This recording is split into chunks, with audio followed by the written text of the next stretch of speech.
Thompson Productions. No way, Jose.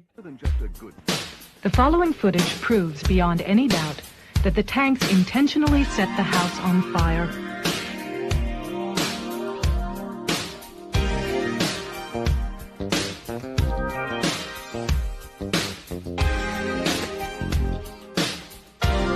It proves that the Branch Davidians were murdered.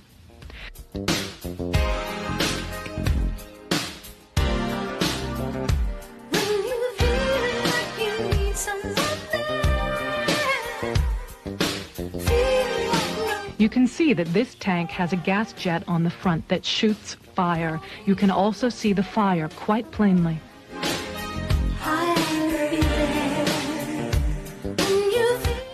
The tank goes into the house twice, and each time as it backs out, the fire at the gas jet is plainly visible.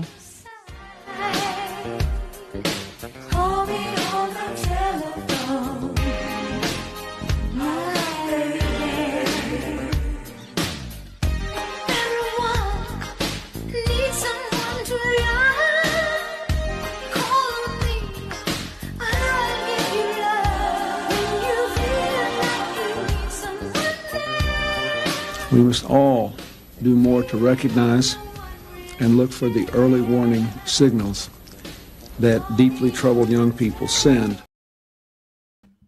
Good morning. Welcome to the No Way Jose podcast. This is the Morning Dump. I am Jose Galison.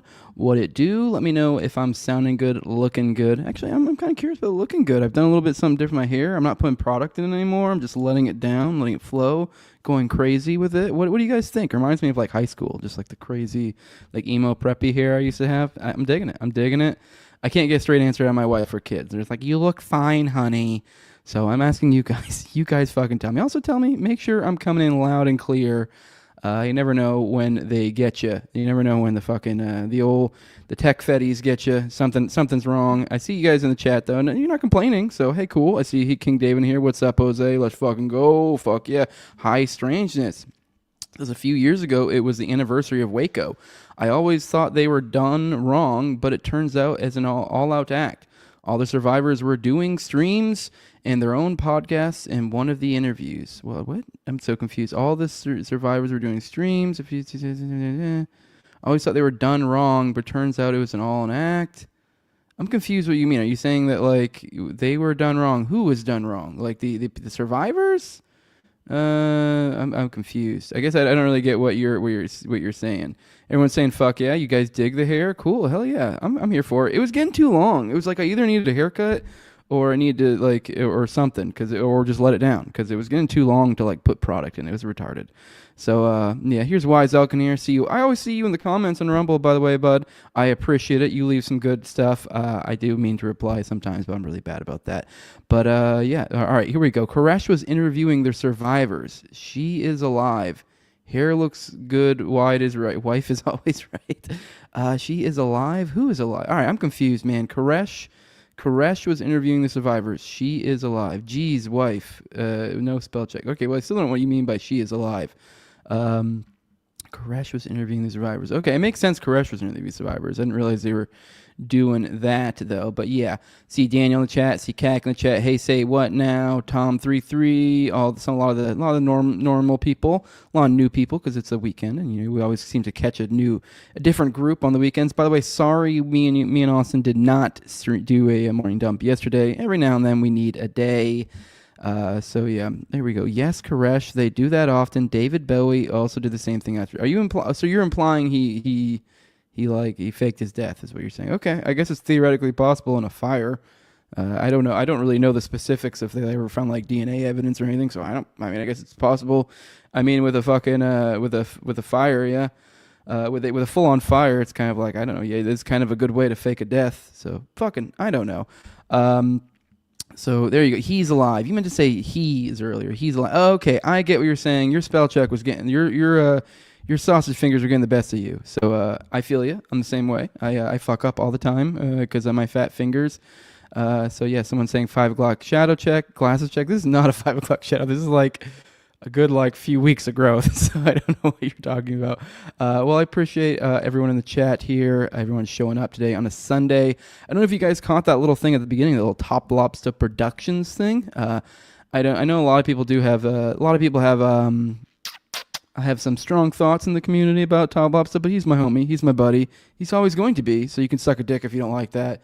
Although, I'm somewhat kidding. If you don't like Top, we can be cool. But if you're going to be a faggot about me being with friends with Top, then obviously that's going to become an issue. Because he's going to be around for a long time. But either way, point being is this is we're clicking up now. We've always kind of kicked this idea around of like networking more, and we kind of always have kind of been a loose network sort of, anyways.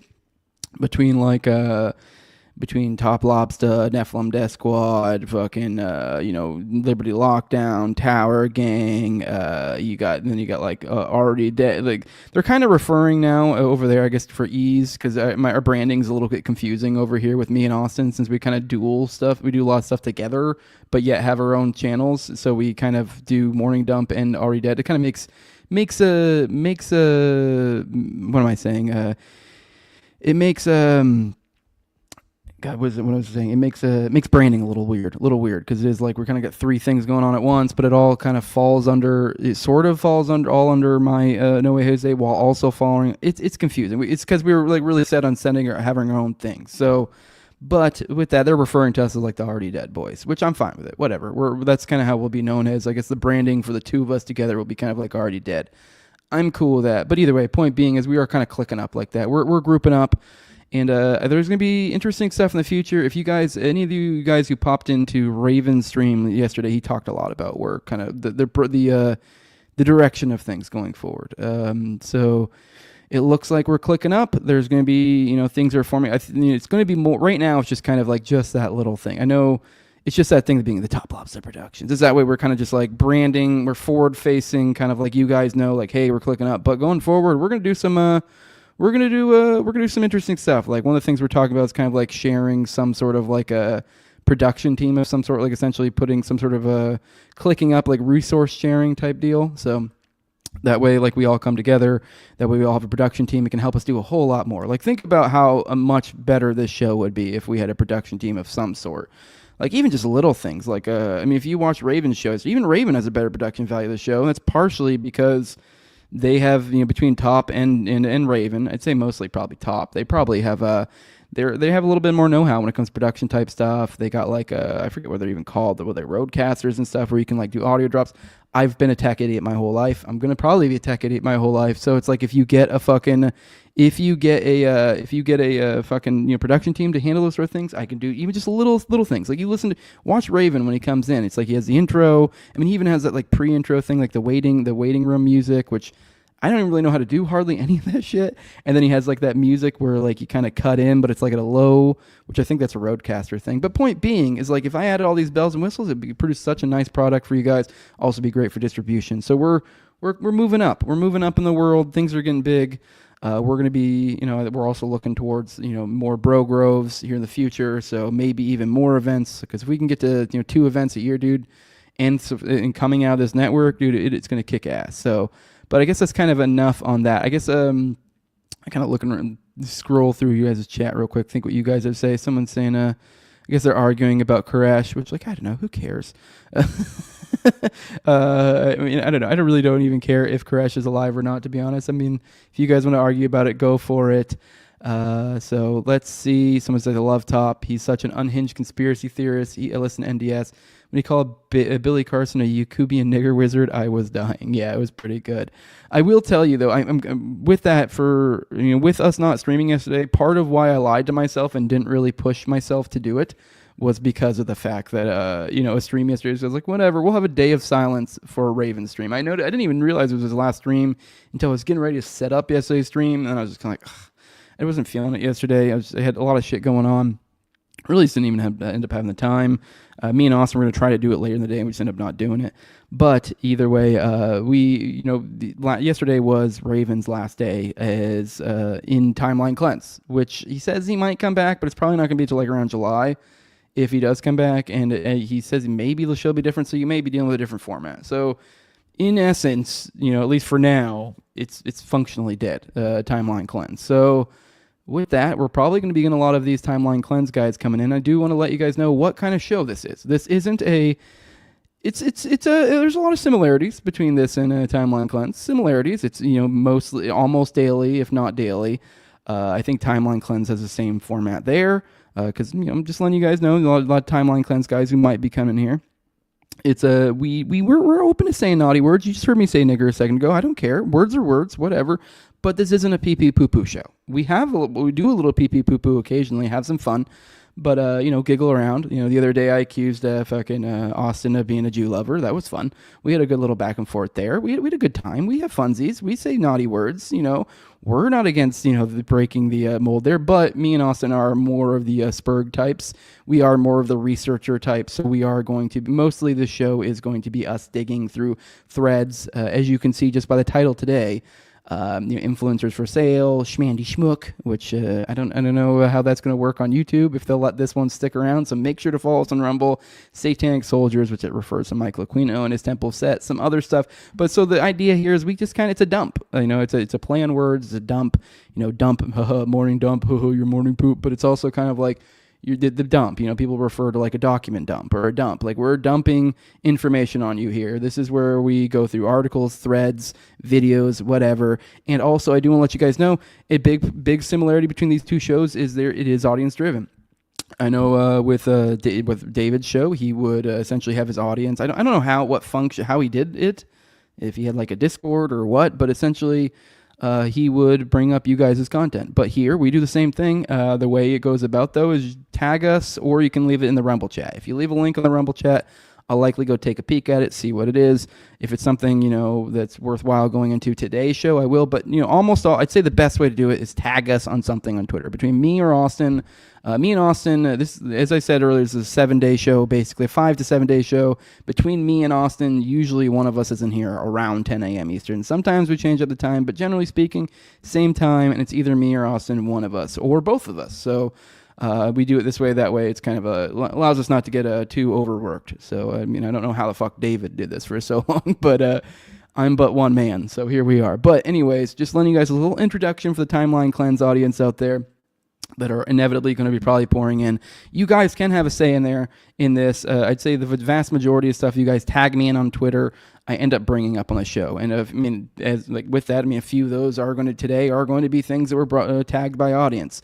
So, but obviously different vibes. But I think you guys might like it. I like to describe Timelines Cleanse as like pee pee poo poo with the side of big brain, and this is big brain with the side of pee pee poo poo. So, I don't know, different strokes for different folks. Maybe you guys will learn to like this, and then maybe whenever David comes back around, then you have your outlet for both big brain and pee pee poo poo. But with that, let's roll through you guys' chat real quick. I see Tyler in here. By the way, Tyler, let me know if you want to join. I think I already have a thread, or not thread, but the link saved. So I was actually saw you in the chat a minute ago. I was like, ooh, I should invite him. You're welcome to come on if you are available. Let me know in the chat or in Twitter or something. So.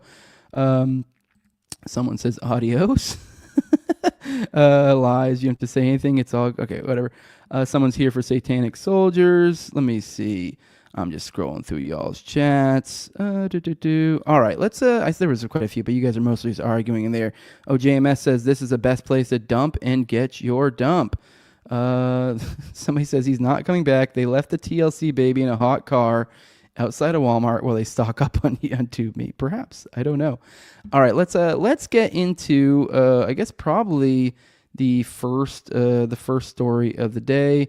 But before we do that, for no reason whatsoever, I know the first story is influencers for sale, but for no reason whatsoever, I'm definitely not getting paid by these guys or anything. I figured I'd let you guys know about this one cool company. I think we should add them to like SNAP benefits or something. That'd probably be a good idea. Like then you could just get the government to pay for them, and then they go right into my buddy Nadeau's pocket. Obviously I'm gaining nothing from. Obviously this is all jokes, guys. Kind of playing off the first story. We'll get into a second, but I do just to let you guys know I am sponsored by Nadeau Shave Co. I'm sponsored, baby boy. But hey, it's a great product. This is my only sponsor, so it tells you something. It's a great product, but it does let you guys know I am controlled by Shave Company. So like at the end of the day, like I am his puppet. I do what this single blade razor company wants me to do. All right, I'm just joking. But either way, I'm letting you guys know this is a very different situation than what we're about to go in the first story. This is a great product. It's from a company that doesn't hate your guts. This is a COVID mandate refusing company. This company is literally born out of refusing the COVID mandate. That's how this company is born. Nadeau was in the military. He got the option to get the pokey poke or get out. He got out and he started Nadeau Shave Co.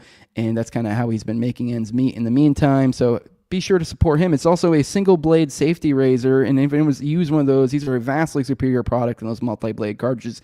Let me run through it real quick. With it being a single blade, it gives you a much smoother shave. That you were talking like baby smooth here, and then on top of that, with it only being one blade, it is much better for your skin, much. And instead of dragging 3, 4, 5 razors across your face, you're only dragging one, and you're getting a smooth shave with just that one drag. It's also a lot cheaper. I mean, it's $75 a shave for the first year. After that, you're just buying the blades. So the first year, you get the handle here and the blades. That's $75 for the whole year. If that isn't going to cut it for you, if you're like a daily shaver, you got the quarter shave club. But that should cut it for you. And like literally in the first year, it's already cheaper than the multi-blade. After that, you're just buying the blades. And it's way cheaper. So it's kind of a no-brainer. I mean, from a company that doesn't hate your guts. And on top of all of that, you can get 10% off if you use Jose at checkout. Let them know I sent you. I really cannot suggest this product enough. I know you guys see me with a beard here, but I edge up and everything with it, like shave under my neck. It's great. I really do appreciate this product, and it's kind of a no-brainer, and it's from a company that you should support if you're going to shave anyway. So why the fuck not? It's cheaper, and from a company that supports your value. So do it. But with that, let's get into, I guess, the first story of the day. Actually, one second. Give me a second. I'm gonna send my buddy Tyler a link real quick, because that way maybe he can join if he's available. I'll just go ahead and send it to him now. Sorry, I know this is great content for you guys. Fucking A, what the hell? Sorry, I'm trying to message him. Son of a bitch, it's being gay. Sorry, Tyler. There we go. Sorry, I know this is wonderful content. Here we go. All right, cool. Just send it over to him. So maybe we'll get Tyler to join us. I always like Tyler joining. But all right, let's roll through the chat, see what you guys say. And then I guess let's get through the first story after that. Japanese make the best pubic shavers? That's nice. A Nadeau shave has a basement full of human trafficking victims in cages. No, they don't. No, they do not. They definitely do not. No. I've never been to those parties. Yeah, I'm just kidding. But yeah. Obviously, imagine shilling for a razor company. Just kidding. Love you, boys. Austin, you the GOAT. By the way, just to clear it up, I know a lot of people like to think I'm Austin. I am not Austin. I know it gets confusing for people because you're probably watching on Austin's channel. But yeah, I don't know. Austin's not here today. He'll be back, I don't know, maybe tomorrow? Probably tomorrow. So I might not be. I don't know. We'll see. I might have to work tomorrow. We'll see. We'll see. But let's go ahead, I guess, get into the first thing of the day, first story of the day. Influencers doing wild shit.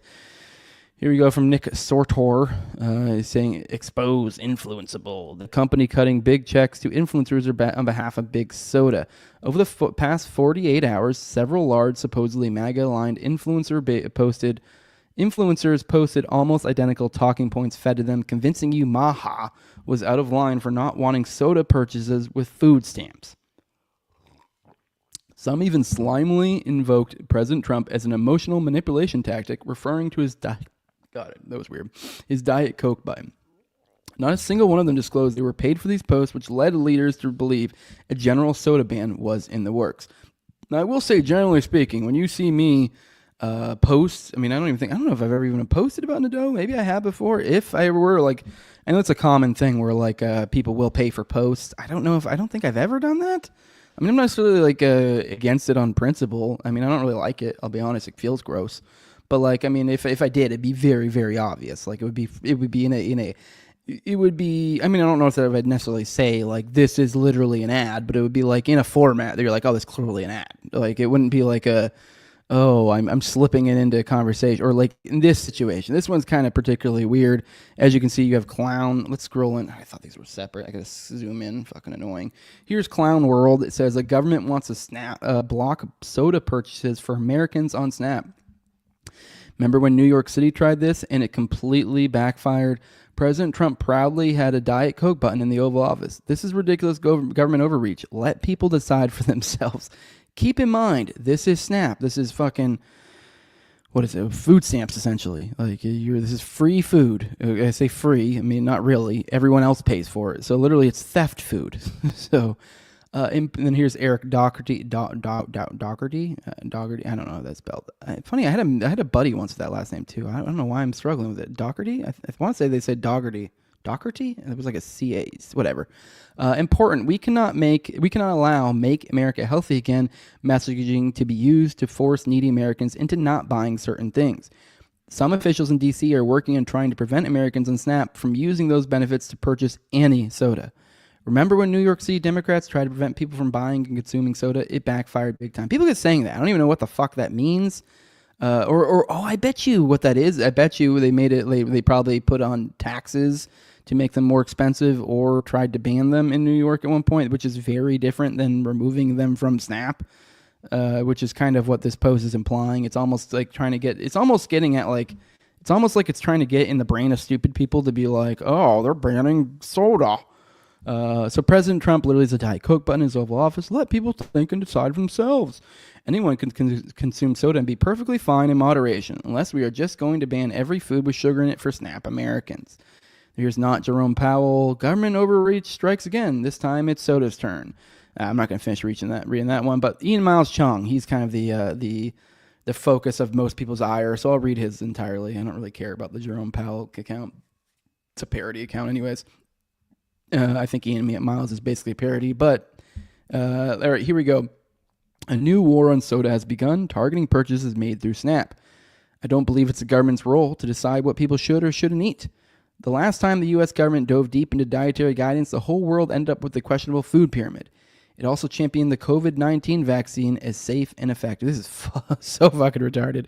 Promoting better health for Americans is a reasonable idea, but not when it involves curbing Diet Coke purchases. Restricting soda through SNAP is an unnecessary move by the government to control its consumption, overstepping its authority and infringing on individual liberty. This is peak retarded. Once again, this is literally, this is a welfare program, SNAP. This is a welfare program. This is literally people, just as someone saying, I can't afford my own food, so I'm going to go to the government who's going to steal money from the rest of society and then give me that money or a portion of that money, and I'm going to use that for food. I think it's completely fair for Americans to say, fuck you, you don't get soda. Like I sort of joking the other day, but I put out a tweet that I was like, SNAP benefits should be fucking, swimming pools full of rice in the inner city. I'm like not really kidding. Like I actually think that's too much. I don't think it should exist at all. That's very, very much where I came from. Now, does that mean I don't think not welfare? What's the word I'm looking for? The charity should exist? No, I think in the absence of it, in the absence of a welfare state, I think likely people would pick up the pieces, much like churches and stuff. God, there's one book I wish I could remember. I can't think of it right now. Really famous early thinker when it came to I guess they probably would have called him a classical liberal. Was it Albert Nock? I think. What was the famous book he wrote? It's a pretty good book, especially like the first half or so.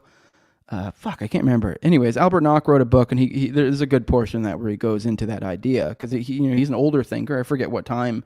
I want to say Albert Nock had to have been the early 1900s, somewhat.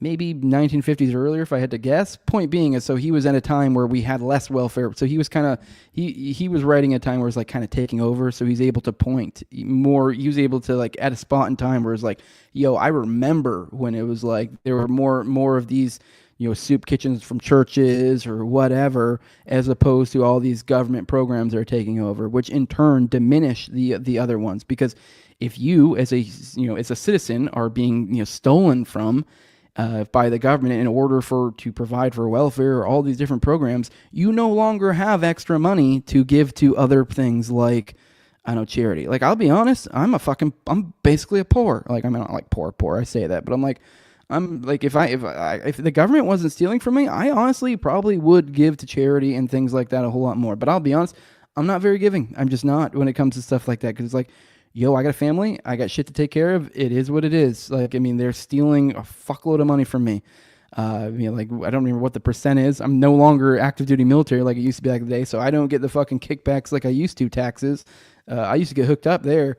Now I get fucked every year. So, yeah, I'm keeping this money to myself. I'm sorry. But my point being is that's how a lot of people think, and so it's kind of, I mean, it makes sense. You steal a bunch of money from people, they're going to be less likely to, be forthcoming with said money. So, all right, let's keep going through this. These influencers were given a couple templates to use by Influenceable, with one of those templates specifically telling them to mention Trump's Diet Coke habit, which I'm pretty sure literally all 4 of those did, which, I mean, I guess that's somewhat anecdotal, but those were all kind of larger accounts that anyone that hangs on Twitter would kind of know, except for the Doherty account. I don't really fucking know.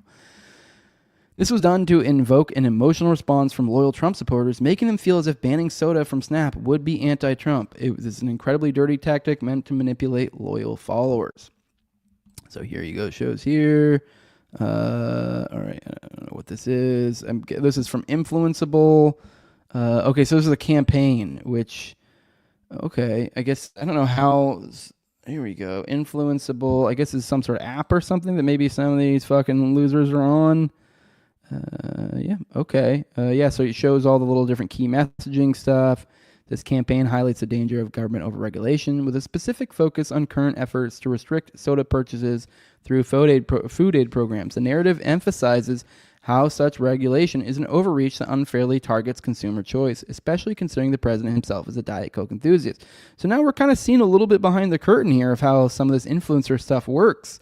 Is they have these campaigns, but they're different. Like, I've seen something similar to this before, like on my previous podcast host, they would have like campaigns or something they would send you, but they were like literal ads. So you would do ad reads, and but it would be like they contacted you through the podcast service or whatever, and they'd be like, hey, this and that, and you could choose not to. So this seems very similar to that, although the kind of gross thing about this is this just means, I guess, I don't know, I guess it implies that they could just be like an ad type thing, but as you could see with all those formats, none of those formats would make you think this was an ad of some sort.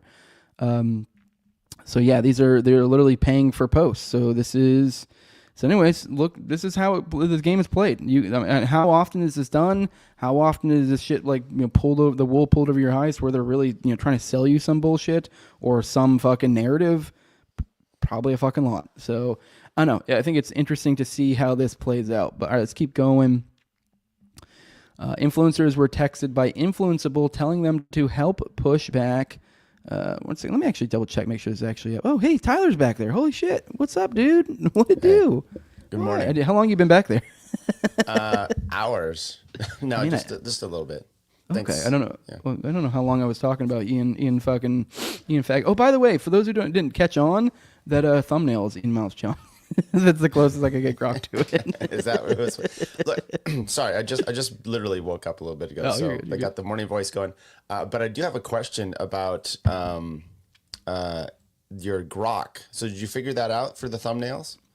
Not really. I just kind of I just have to just get better. I guess I don't know. I heard from a lot of people. Sorry, I got a sausage in my mouth. That sounded gay. But while you were talking, I was like, cool, I can eat some of my breakfast real quick, which I was waiting to strategically do to play like a video. No, yeah, keep talking, keep vamping so I can chew. Ian Miles Chong. I was just looking, by the way, because I saw the quartering. He had posted something up there where he's saying that these people are violating FTC and X terms of service. So he's asked Elon to ban their accounts, which I'm like, okay, I agree, but that seems also like a gay extreme move to tattle as well. Like, I do want them to get banned, but I also would never be the faggot that would call for them to get banned. You know what I mean? Like, I would never be like, absolutely. Yeah. This is against the terms of service, Elon Musk. Right. Like, I would never do that. Right. But I also, when they get banned, I'd be like, nice. I don't give a fuck. Although I guess it depends when it is. I don't want to be that guy. Like, I don't want to, but like for something like this, you're like, yeah, no, fuck you. Like, this feels gross. I mean, like, I don't know. There's nothing like illegal but it just feels gross. But what was the question again? Sorry. Your Grok. Oh, Grok. Yeah, no. I think I heard some input from others, and so far as like free, although it's not really free, I guess Grok does come as like a part of your check mark or something. Yeah. But I mean, from hearing from other people and stuff, like, it sounds like so far as free AIs go, really Grok isn't that bad comparatively speaking, and it's just that AI just really isn't all there yet. So like, I guess I could spend money and get like, really, but even then I'd probably almost have to get better at doing prompts. But like, so far as like a beginner one, I guess Grok's not bad. So I've been using it as well. I've tried Chat GPT, and they won't draw pictures or create images. So. Yeah, I mean, I heard a lot of people say they had issues with the toilet thing because like the whole prompt here is that, like it's always some different person or thing or something on a toilet, usually with a newspaper because they're reading on the toilet, but they always have pants on. But like a lot of AIs won't do that because they're like, oh, it's inappropriate. Like I'm trying to draw like Jessica Alba taking a shit and like jerk off to it or something. Like I don't, you know what I mean? Do you? Sorry to get down this rabbit hole. Do you specify it for it to look cartoonish? Sort of. I think I do. I did initially, although sometimes it isn't cartoonish and it comes out that way, and I'm like, whatever, cool. Yeah, like you know, I like I'm There's some chat saying I'm a homo. Tyler's a homo too. Okay. I don't know what to say about that. Yeah. My wife, I'll prove it to you. Anyway. Yeah. I have sex. All right, let's keep going through this, I guess. So influencers were texted by influenceable, telling them to help push back against government overreach, and told they'd be paid between several hundred and even $1,000 for each post, attempting to turn MAGA folks against RFK Jr. and Maha. So it just says it right here. You can see the excerpt. I'm not going to read it again. It's basically the same thing. The way Influenceable operates is simple. They develop comfy relationships with lobbying firms like Ameribev and Cart Choice, are potentially some examples, who are funded handsomely by massive corporations such as Coca-Cola and PepsiCo. They also develop relationships with influencers such as the ones listed above and pay them to push these lobbying groups' talking points. They're a middleman that makes a hell of a lot, essentially selling out our country. Every influencer content but Influenceable met the same criteria, supposedly MAGA-aligned. This was all meant to manipulate their followers, which trust them for news and opinions, into siding with Big Soda. A grand total of 0 of them disclosed they were paid to push a stance on proposed regulations. Okay, I think that's kind of the gist on it. I don't really know how much we need to kick this dead horse. Essentially, that there are apps or, you know, whatever you want to call it, sites, you know, entities out there that will contact these influencers for said campaigns, advertising campaigns. Although it's kind of shifty whether you would consider this an advertising campaign or not, because this is like, it doesn't really disclose it as such and just kind of tricks you into thinking that's the case. So, any thoughts on that? Any thoughts on that? Look, do you like short, fat Asians? Females. Yeah. You know, you look at this, and by the way, when I see these, you know, Epstein files phase 1 was a good thing to kind of keep in mind. And were they being paid? Influencers? I'm always suspicious with all of them. And, you know, look, we see the behind the scenes how Top Lobster works as an example, right? Be wary out there and skeptical. So these people, you know, it's a lot of it, and then they're pushing, you know, Massey getting primaried, and is it being paid? I mean, influence at some point. There's some social credit score. I mean, you know, or you know, I don't know. It's not necessarily money, but you know, they get a lot of social credit for that as well. So all I'm saying with these people is I'm skeptical in the first place, and this seemed obvious. That's why it was so easy to find, I think, because it was just so obvious that it was being shielded for. I don't know. It's usually fairly obvious when they are, but the problem is there's a lot of stupid people who don't catch this. And we say it's obvious, right. But me and you both run shows where we pay attention to this stuff, and it's like, whereas most people would probably just scroll through Twitter and then just see like one email's Chung post and be like, oh, okay, all right, and just keep moving. And I don't know if you were here at the beginning, but like those tweets, they kind of were a little bit confusingly worded. I mean, they all did say EBT. So if you're not stupid and or Snap or whatever, not EBT, my bad. But if you weren't like I don't know, if you really did take the time and, you know, with reading comprehension, you'd be like, oh, you'd get what they're saying. But some of the ways it was framed made it sound as almost as if they were implying, or they were at least equating it with like things like, oh, banning soda, because they kept referring to, I guess, like the Democrats did in New York, which I'm assuming it was some sort of ban or tax or something on soda. That. Yeah, Bloomberg had done that years ago. And then there was this big thing in, and it was for certain cities or counties, you know, had done this. There was a big one in, I think it was Philadelphia, I want to say, where one county, they would literally just go right across the, you know, the street to buy their soda because it was so expensive. Anyway, you know, they do these weird things. So I don't know, are these people couching it in a way that you try to get, you know, like politically? It's the Daily Wire, you know, selling chocolates and other things, gets you hyped up. It is weird, though. Did they confirm? I missed some of the text. Did they confirm that Pepsi was paying, or, you know, soda companies were paying? Well, it was this I don't know if they confirmed it was Pepsi. I mean, I think we can kind of infer that, but I would assume it's just soda companies in general all have incentive. It was the influential company that then from there. I didn't see anything in here that goes into specifically who were there, the people paying them for this campaign. But so that they're the middleman between there. So I don't know what specific companies were, but I mean, we could assume it's like a political PAC companies. where you put money into it, and then it's it's like a lobbying. I guess they said something about lobbying groups that had something to do with it in there too. I think, or something like that. So I think that's how it's kind of a shell game there. Yeah. When you read this, just from your libertarian background, agorist thought process, didn't you immediately go like, okay, something's really screwy just from that perspective, right? You're pushing EBT, you're doing this. It's like there was this already. I'm just like, okay, I don't even know what's going on here, but I'm already against whatever this is doing. Which that's a good point. Even from like, are you almost implying that maybe there were some, as I said, like a lobbying? I think maybe that's what ticked your ears there. Is that the idea? Maybe some sort of government, leftovers from USAID, something. Because it's like even just that aside, even soda aside, government has there are people who stand to gain from soda being. Think how many people drink fucking soda. Right. It's a pretty big cut. And then think about the demographic of people who tend to drink soda. Right. Like, I mean, I'll be honest. There's a ton of people who drink soda. So I'd even say like upper class. I almost never drink soda. I drink maybe like a root beer once in a while. I like root beer. Root beer's yummy. But like every once in a great while, I don't drink soda regularly. I know a lot of people drink it every fucking day. I don't, but especially the poors. The poors drink that shit on the reg. Fucking get like goddamn 18 packs. Fucking throw them in your fucking cart and go. Yeah. Pepsi and chicken. Yeah, exactly. Pepsi and chicken. All right, let's get into the next one. Let's see, one of your kind died, so let's talk about that.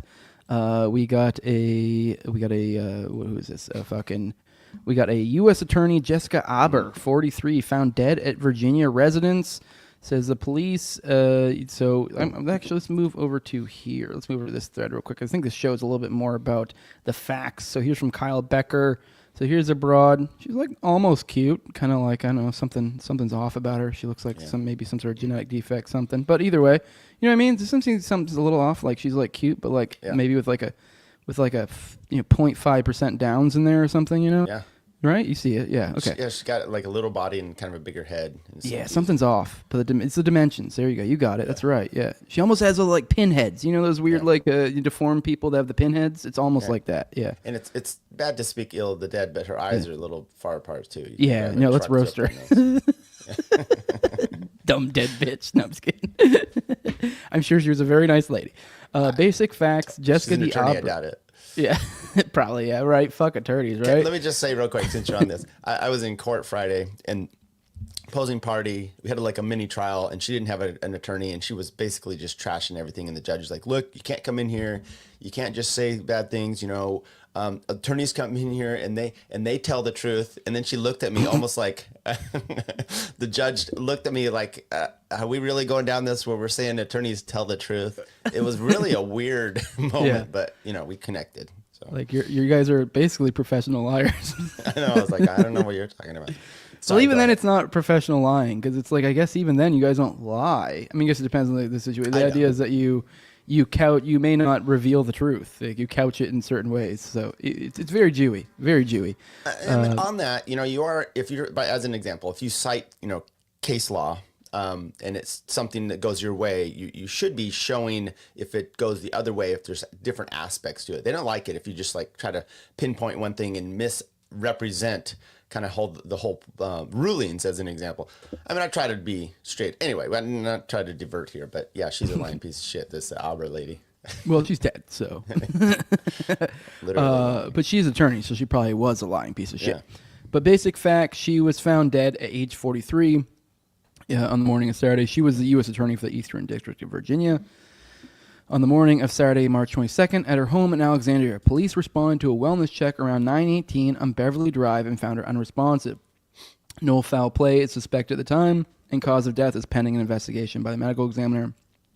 Aber, appointed by President Biden in 2021, stepped down earlier this year to allow for a successor under President Trump.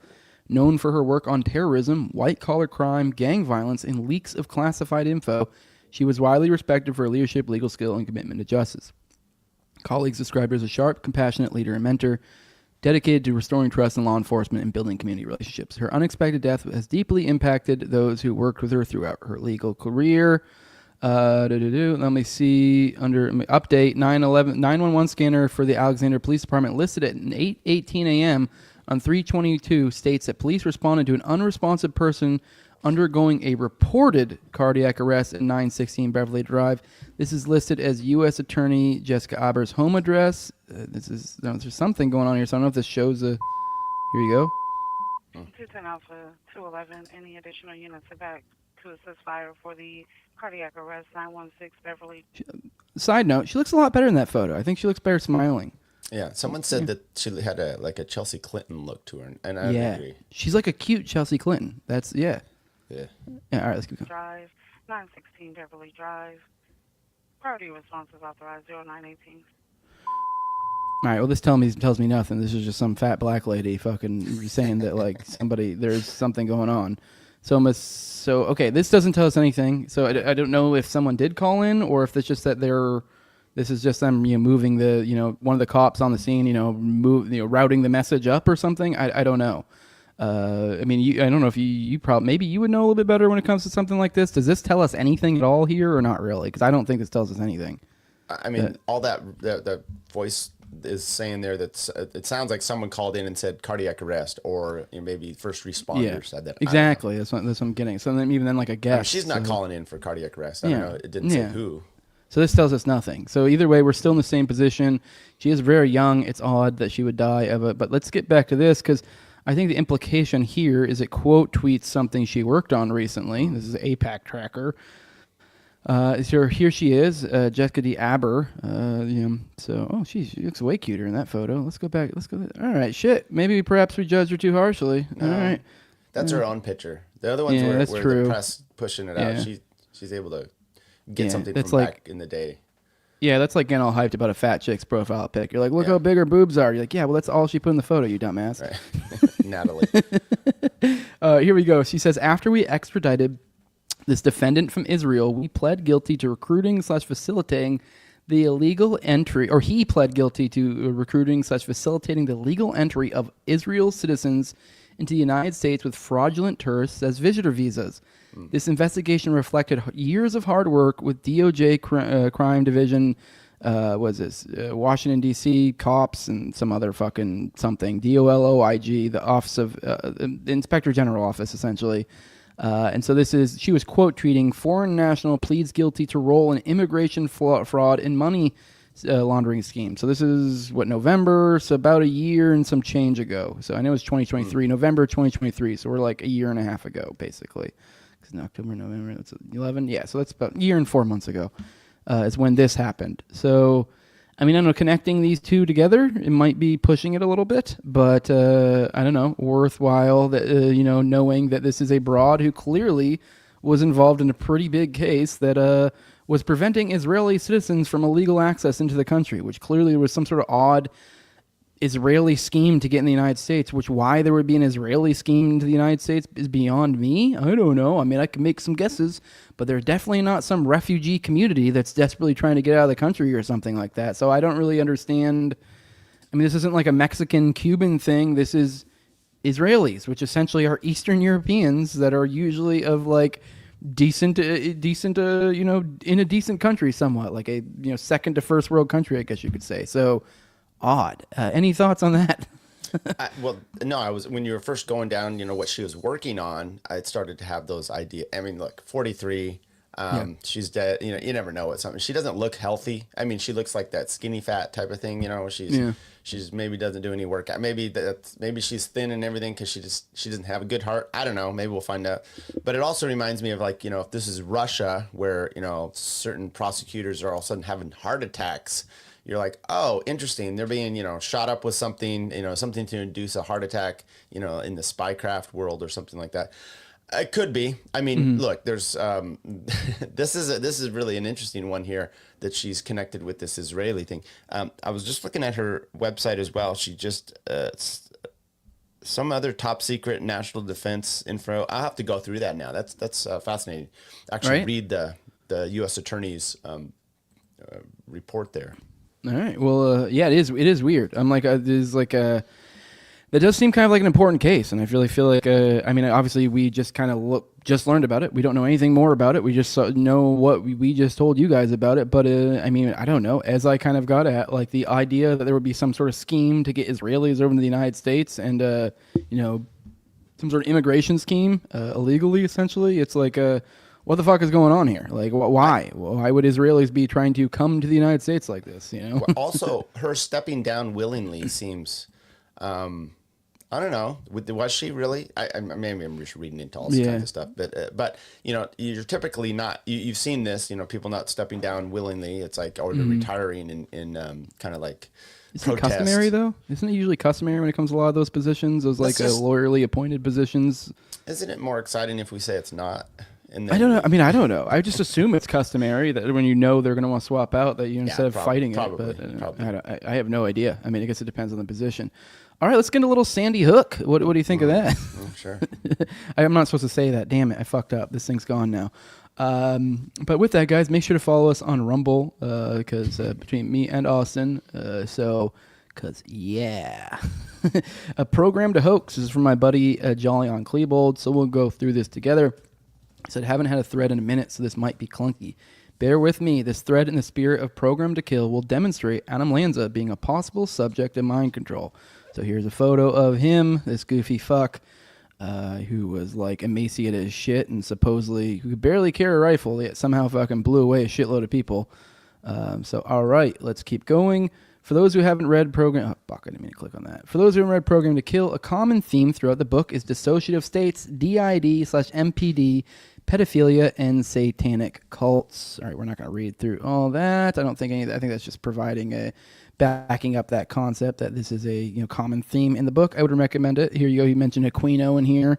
You can see Aquino, which we will get into in a minute here in a little bit, where I have that as one of the articles. We're going to go into something about Aquino.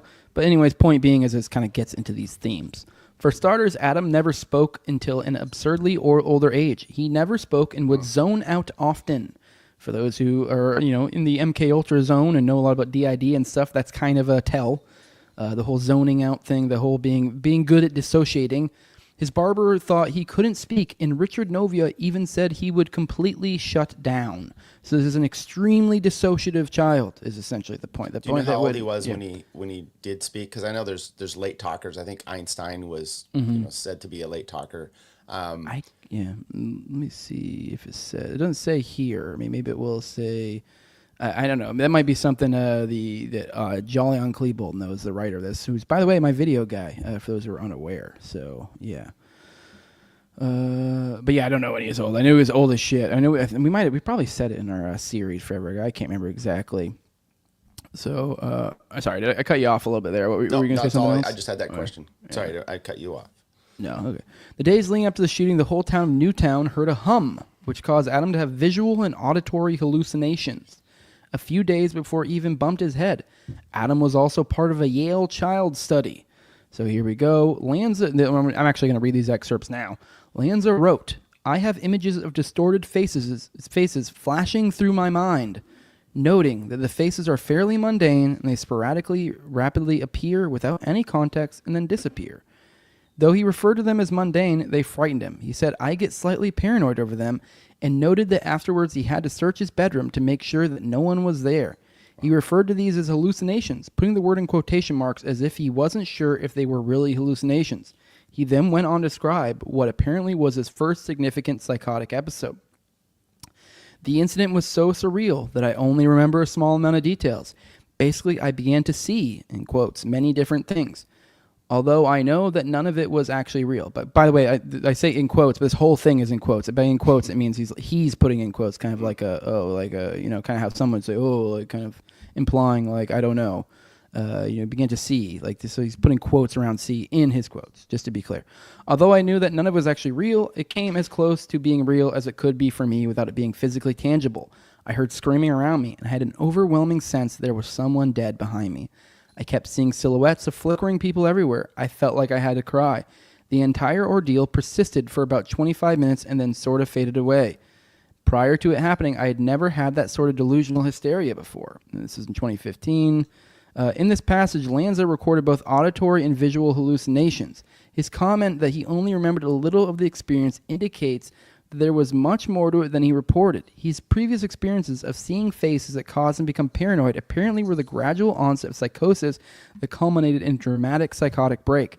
These psychotic symptoms, along with his poverty of speech, flattened affect, and other factors discussed earlier, all support a diagnosis of schizophrenia. And when Adam was 14, shortly after Ryan had left for college, Peter and Nancy took him to Yale's Child Study Center for further diagnosis. The psychiatrist who assessed Adam, Robert King, recorded that he was a pale, gaunt, awkward young adolescent standing rigidly with downcast gaze and declined to shake hands. He also, and this is a different excerpt, Kathleen Koenig, a nurse specialist in psychiatry at Yale, gave some follow-up treatment. While seeing her, Adam tried Lexapro, which Fox had prescribed. Nancy reported, on the third morning, he complained of dizziness. By that afternoon, he was disoriented. His speech was disjointed. He couldn't even figure out how to open his cereal box. He was sweating profusely. It was actually dripping off his hands. He said he couldn't think. He was practically vegetative. All right, that's a lot that I threw at you. Any thoughts, Tyler? I don't know if you've ever gone down the rabbit hole that is Shmandy Shmook. I'm trying to be careful not to lose this, but rumble, rumble, rumble, guys. But any thoughts on that? Have you really gone down this road? Are you ready to become unpersoned yet, or what? I listened to your series. Was it with this guy, not that guy, Jolly Young Klebold? Yeah, did same it? guy. Okay. Yeah. No, I listened to it. I enjoyed it. I don't, my questions. I know there. The concept there is that you're doing mind control, whatever, to this kid, and maybe he's programmed. What's the purpose of the program? Is it simply, is it gun rights type of thing, pushing that, or, taking them away? Or what's the purpose of programming a child like this to do unspeakable acts? Yes. Okay. Like literally all the above. I don't know. It really is. You go down these rabbit holes, there's a lot of times sometimes it's like when situations like this, you're like, if we are to presume that something like that happened, we don't know. Is it like, was this intended? Was it like, they were trying something and someone freaked the fuck out and, in like broke programming or something? It's hard to tell. Especially with a situation like that.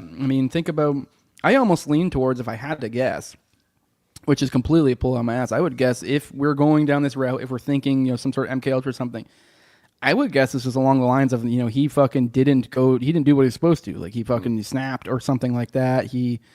Because it just seems the cover up that went along with it, and also the like, you're not allowed to touch this narrative, like to such an insane degree. Yeah. It almost makes me think something went wrong. Because like if this was something that was planned, you would think it would be less that. Although that could be the purpose. It could be the whole purpose is that now we have this untouchable thing. How dare you ever say anything about this? Because children, and it's so awful of you because parents and they're being abused or whatever, and now we have a precedent to unperson a bunch of people. Maybe that was the purpose all along. I have no idea. It's really kind of hard to tell, but either way, we can look at things about these people and go, whoa, what's going on? Why is this happening to them? Like as with the Yale treatment, the drugs, the psychotic breaks. So it's like, I don't know. He could just been a psycho. But the hum too was another thing that he was like complaining, and him and others, I guess, were complaining about a hum in the area. Which, if you go down super down the fucking down the rabbit hole there, that's when you get into like voice of God and like stuff like type technology. And that's the thing where there have been other killers and stuff that have complained about similar type things, and like hearing voices in their head or hearing like whines or like kind of like some sort of tone that just drives them fucking nuts. And there's also, when you get into like the research of MK Ultra stuff, I can't spout off any of the sources today, but for those who are interested, go check out like Aberration in the Heartland of the Real has a giant section on all that like research. And it's like, yeah, there's all sorts of stuff about like voice of God, stuff of them like research. You can find actual research papers from like MK Ultra spook docs, like of looking into shit like this. Like, well, if I put an electrode in their brain and do this, or if I put a dental implant and it makes this auditory tone, or if I play this tone, like a ELF, there's all different like frequencies they've played with to try to fuck with the brain. Now I'm no scientist, so I don't know to what degree if that's legit or not. But the idea that they've tried all these things makes me a little freaked out because they're like, well, maybe one of these fucking does it. And when you see somebody like Lanza, like you see all the photos with his eyes fucking bugging out of his head, you're like, what the fuck is going on with this guy? And you do start to notice a lot of these weird spooks that have similar type things. Like I know I always like to make fun of when we talk about like egg or like UAP disclosure. Like if you see some of those weird people that pop up in there, like the main doctor guy, which I can't remember his name, Stephen Greer. And then there was also another one recently who was the guy who supposedly like got the egg or whatever. Both of them eyes are bugging out of their fucking head, look like meth heads. And you're like, dude, what is going on here? Like what? And it seems to be a commonality. It's all these weird drugged up weird fucks when you get into weird spooky shit. So it'd be kind of like where the MK Ultra or any of these mind control things that they're working with people, and our brains are very complicated. So maybe Lanza or someone else is like a defective product in a sense, right? They're going out, you can't control everything, and maybe that's the problem we have with the movies, which is you see something and it's mind control or whatever, and it's very precise to everything, and it's probably not what's happening. Yeah. So I would understand that. The one thing I have dug into a little bit more with the hook of the Sandys is the lawsuits with Alex Jones, and I'll just briefly mention those real quick, which is it goes back to like shysters like Robert Barnes and some of these attorneys, where they get a default judgment on the case, which just hardly ever happens. And I know that they say, oh, we've got jurisdiction, 2 different judges against him. Alex Jones hired pieces of crap, okay, and he didn't do what he was supposed to do, and so then all this shit comes down on him, and he, it almost makes me wonder. You have to be, I don't know, I tell you, because he hasn't appealed these rulings either. So, how incompetent is he, or is he part of this whole ploy? I mean, I don't know. I know people like to give him sympathy, but I don't really have much for it on that. Yeah, the more I go down the InfoWars, and I say that I haven't really even spent that much time. Like it's I guess it's just kind of like everything I've learned about InfoWars really has been kind of like against my will, or I guess not against my will. Has either been against my will or just like not something I looked for. Just happened to be somebody I scrolled through or known someone or this or that. But it's like, even I say the more I look into it, while I'm not really looking into it, just kind of this information coming to me, it just feels fake. It all feels like the soap opera going off to the side.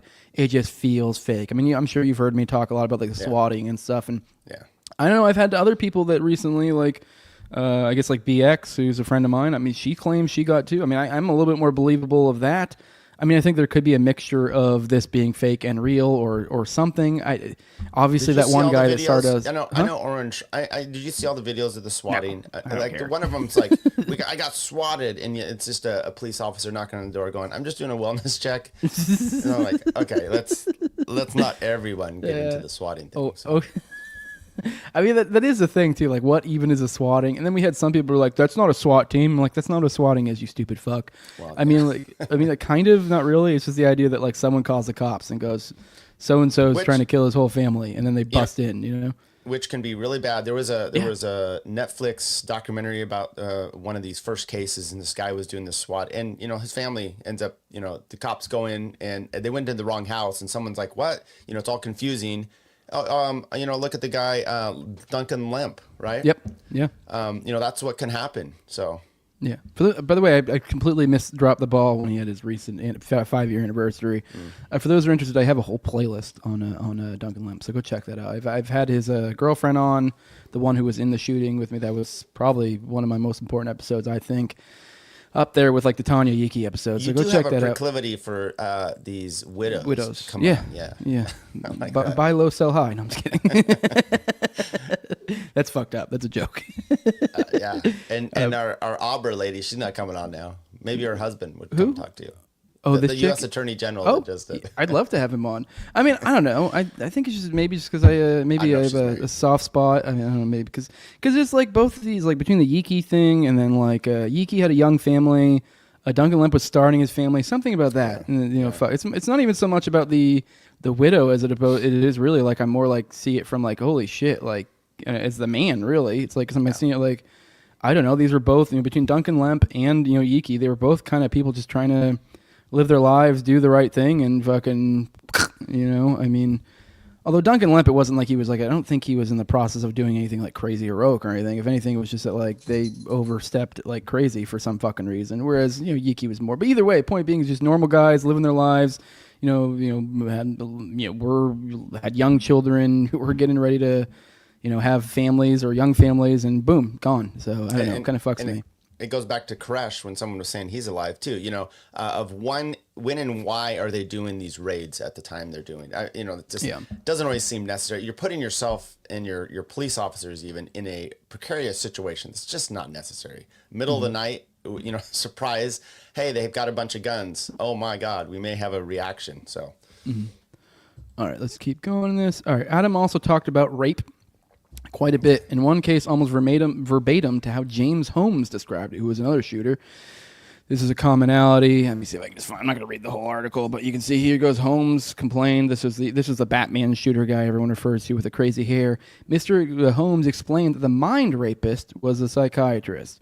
And then we have this is back to, I believe this is. Yeah, Lanza again. You can see Lanza here. He's referring to, he liked to take the word therapist and break it into the rapist. For example, therapists are secular priests who assert that they have some truth. If your values deviate, then you are wrong. Hence, the rapist. They impose their values into you through their mind fucking. So this is like, quotes from him, from Lanza. So this is how he thought of psychiatrists, which is probably not entirely wrong. And then here's a little thing from him about the trolley rule. We are those that are willing to die or kill to end the mind rape of our children. The war for your brain has begun. Which I don't know if he's going to get into this, but I believe, if I recall correctly, I think there were some like weird YouTube videos that were attributed to Alonzo. This might be one of them, I think, actually. With 4 subscribers and 2,500 views, I would check out like who the fuck's actually going to subscribe to Adam Lanza, but you will watch the video. So anyways, this seemed to be how there was a few videos that seemed to be that was the angle he's getting at, almost as if he was like, oh, I'm going to kill them so that prevent them from being these kids from have their minds fucked with later. So obviously not very well guy. I know when we talked about this, what's his face, Jolyon kind of collected or, kind of connected the two here between them. I don't know to what degree that's important. I don't know. You'd have to look at the time. I think, wasn't it you'd probably know this. I believe it was Arrested Development had the mind rapist joke, right? Or the rapist, right? He was an analyst. He was an anal analyst. ISIS. Yeah, is an analyst and a therapist, and so he became an anal rapist, which said anal rapist. Okay. Well, I'm wrong because that was my thing. I was like, I swear that was the joke, and I'm like, well, then okay, then I guess it stands that the connection between the two, calling their psychiatrist the rapist instead of therapists, or their therapist the rapist instead of therapists. I guess kind of it is weird that they both would refer to them as that. Well, so look, is he just being a troll and funny? Because there was a Saturday Night Live skit. It was doing Jeopardy, and it was, I'm trying to remember the character. Sean Connery, I think. Oh, did he do the rapist there? Well, yeah, it's like, therapist, and he said he puts it all, but so it's always like, I'll take the rapist for 100, Alex. Yeah, that kind of stuff. So yeah, okay, yeah, that checks out. I mean, if maybe there was one where they did that, I mean, I always thought this one was kind of weak, but it is interesting. It's still an interesting little tidbit that hey, yeah, this is a thing they did. Both these shooters described their therapist as rapists because they were raping their minds. So that is odd. The two people that are clearly deranged would do so. And it says, well, Adam was a loner, so no satanic cult stuff. Right? Wrong. Allegedly, he ran a Satanist website. Even said he was in Louisiana in the FBI files. Allegedly. So here's from Daily Mail. I am the devil. Former classmate reveals school gunman had online devil worshipping page as childhood barber recounts how he never spoke and just stared at floors. Creepy. Lanza's worshipping page had the word devil written in red, Gothic-style letters around a black background. Trevor L. Todd told the National Enquirer something which he said was weird and gave him the chills. The FBI are trying to piece together a smashed-up hard drive to see if his online footprint will reveal any motive for the killing, but they strongly believe he made use of devil-worshipping and suicide sites and boasted of his murder plans on message forums.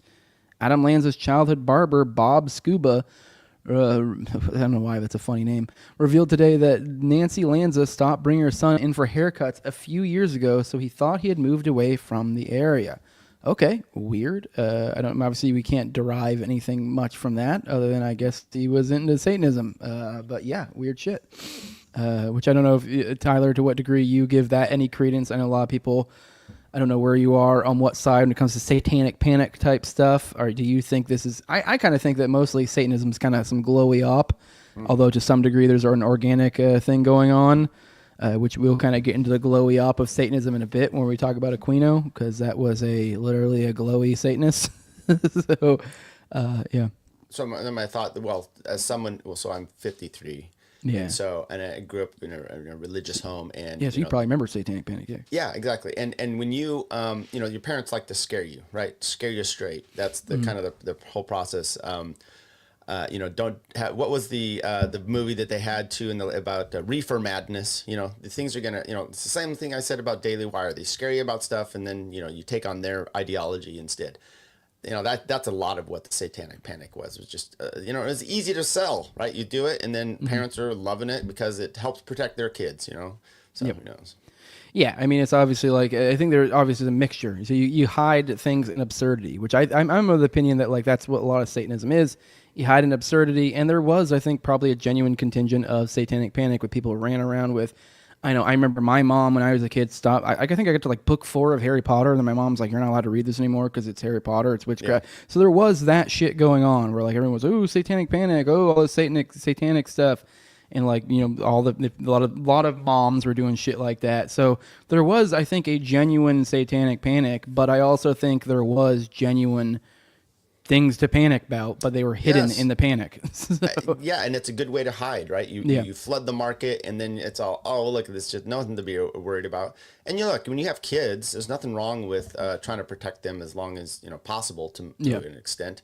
And we have that person on Tar Gang that we were looking at, the satanic TikTok and stuff. Yeah. First of all, looking wise, I wouldn't want my kid to be that. I don't want my kid acting that way either. That's just that's ridiculous. No, absolutely. All right, and it's speculation about who did it, but Adam was almost certainly sexually abused. So we see here former St. Rose priest arrested in internet sting. If I recall correctly, I don't know if it'll go into in the other excerpts, but that was his priest. So it was diddling kids. Oh, here we go. Former St. Rose priest arrested in internet sting. White Plains, New York. A Connecticut priest working at a Catholic high school was removed from his job Saturday and ordered to undergo psychiatric treatment after his arrest in a law enforcement sting targeting pederasts. So pederasts being 13 and above kind of deal. And here we go. Psychiatrist Paul Fox, who treated Adam Lanza and Waikato patients guilty of sexual assault. So who treated Adam Lanza? Okay, so the psychiatrist. So not only was this guy's fucking priest diddling kids, who so we don't know if he diddled them, but then his psychiatrist later, who obviously keep in mind he referred to therapists, psychiatrists, whatever as the rapists. This guy was found guilty of sexual assault later. I don't think he was ever found guilty of assaulting Adam, but we can just kind of assume, this guy's priest is molesting kids. He's one of the kids that are around him. Then we have this psychiatrist who's molesting kids, and he's one of the kids around him. So I don't know. At a certain point, you're I don't know. I guess we just got to decide how cute he is. I guess really. He was a PDF's wet dream. It sounds. Yeah.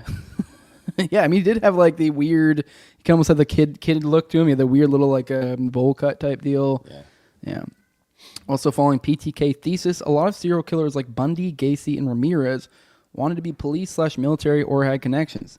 Nancy's brother was a highway trooper who, none other, trained Nancy with firearms. Also, grand jury material for what jury? I don't really know what that means. Let's read the excerpt, see if that makes more sense. The way he worded that confused me.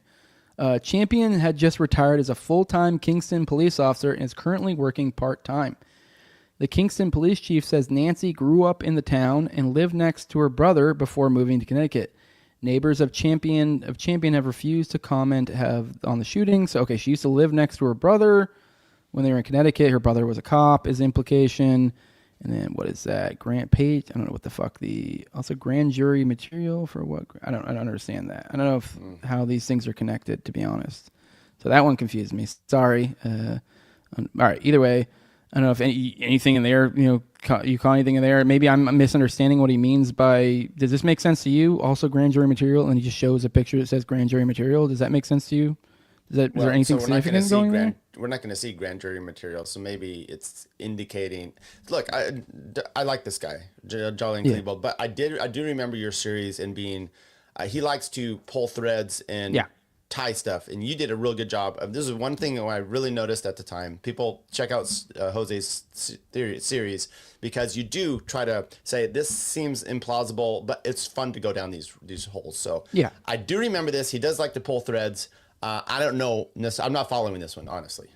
Yeah, I think I'm not following the second part. I get the first part. I just don't understand what he meant by the grand jury material. I get the first part. He's implying, once again, as you said, like it is like he's tagging these threads. I mean, I don't think he's even saying anything conclusive here. He's just saying, he's kind of pointing out, he's starting from the premise of like, hey, we have this book called Program to Kill, and in it makes a lot of connections to like Satanism, mind control, this, that, like being programmed to kill, and all the different characteristics that you typically see amongst these programmed killers. And so now he's just kind of going through his thread, and we're pointing out, commonalities between a lot of these things. As he said, serial killers like Bundy, Gacy, Ramirez wanted to be police or had connections to police / military. So that's like a commonality. And so he's making, while this is weak, he's pointing out that they used to live next to the brother. The brother also trained his mom in firearms. So, and the idea that like you could probably have trained Adam as well, I guess is the implication. Also, there is some weird stuff. I can't recall the specifics of it, that there might have been some sort of, gun running, something or other going on. So I don't know if the implication is that there. Well, but yeah, it's saying it's like there's grand jury material associated with them. Yeah. What's the grand jury? We wouldn't know, but who knows what's in there? It could be amazing info or not. All right, Nancy Lanza had some very odd notes, and Adam's great-grandfather was directly connected to Project Underwood, Nazi infiltration. Well, that's interesting. I don't know. Obviously, now that almost implies like Project Monarch type stuff, which that's extremely speculative when you get into Project Monarch territory. But there have been a lot of people, which actually I do want to let you guys know, someone suggested recently this guy named Gray, who I guess claims to have been a Monarch victim, a Project Monarch victim. I'm like 6 hours or I don't know, 4 or 5 hours deep into his like 9-hour story that he did on a podcast. So I'm just kind of like vetting him before I bring him on the show. I might end up bringing him on. Obviously, I would very much caveat with this with like, I have no idea if this is legit or not. So far, everything he's gone into, none of it's too far beyond the pale that I'd be like, there's no way this is true. I mean, it is pretty crazy, but a lot of it does match up with stuff I've researched before. So I don't know. Well, either way, that would definitely be something I caveated heavily, but Monarch is a very speculative. Anyways, just to... Let me just say real quick. It's kind of back. So I mentioned Jolly on, ties all this stuff. But in his defense, I mean, do you have connections with Project Underwood and all these other things? It is odd that you're finding all these ridiculous connections to all these. And by the way, child rape by your priest or your therapist, alleged, could be worse than drug mind control stuff. I mean, that can really fuck a kid up. So. Oh, I agree. Sorry, I think it would fuck you up. No, that was good. No, you're fine. I agree. Yeah, that would really fuck you up. I mean, if anything, I think that's what fucks you up the most. And that's kind of the implication of Project Monarch, is that usually, I mean, it's basically about mind controlling children essentially, and there's a lot of sexual stuff implicated there, because the idea is that essentially a lot of what's implied, by things like Monarch, which is kind of semi-confirmed. There's a lot of stuff out there. I mean, I'll look into this more later, I guess. But either way, the point being is that there was lots of research that came out of the MK Ultra time that found if your goal is to do some sort of MK Ultra something or other, program something, somebody do something, the earlier you get them, the better.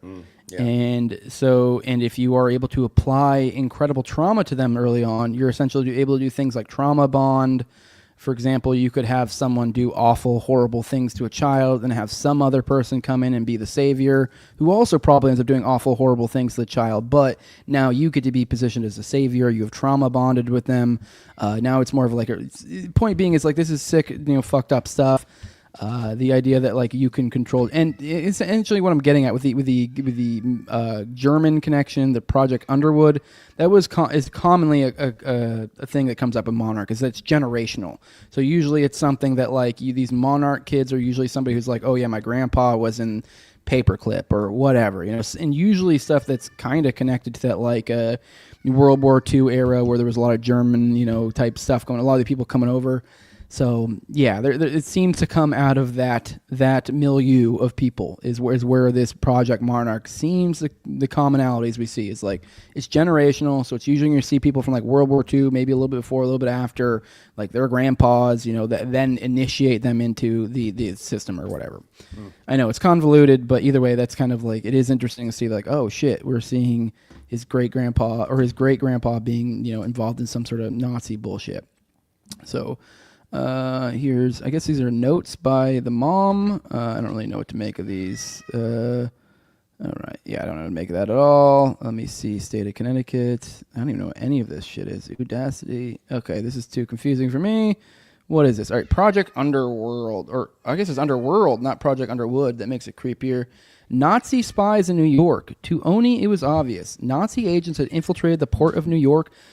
Only the mob had the power to hunt them down. Here at the Fulton Fish Market, the U.S. Navy orchestrated one of the most unusual alliances of World War II that remained a secret until 1977, when author Rodney Campbell uncovered the classified Herland's investigative report, a 101-page summary of the Navy's involvement in Operation Underworld. Okay, well, so it sounds like the Operation Underworld was... I guess not literally Nazis infiltrating the infiltrating New York. Okay, and I guess Nazis versus the mob is the implication here. Okay, I don't know. I mean, obviously this is the first I've even heard of this, so take that with that much certainty. But either way, super interesting. Here we go. The task of penetrating the fish market fell to Commander Charles Radcliffe Hoffenden, the swashbuckling leader of Oni's investigative unit. Oh my God, Jeff, shut the fuck up. You hear him? No, not at all. I don't know. Okay, What all right. Yeah, I have a cat in the background just going, Meh. No, I hear it. I was being sarcastic. Okay. I'm more interested how you named your cat Jeff. Jeff? Oh, it's my daughter named it. It's like Hollywood. It is what's cracks me up. People in Hollywood, celebrities, they name their animals like Jeff, and then their kids like Apple, and you're like, you're like, wait, what? Yeah, no, yeah. My daughter Scout. Apple named it.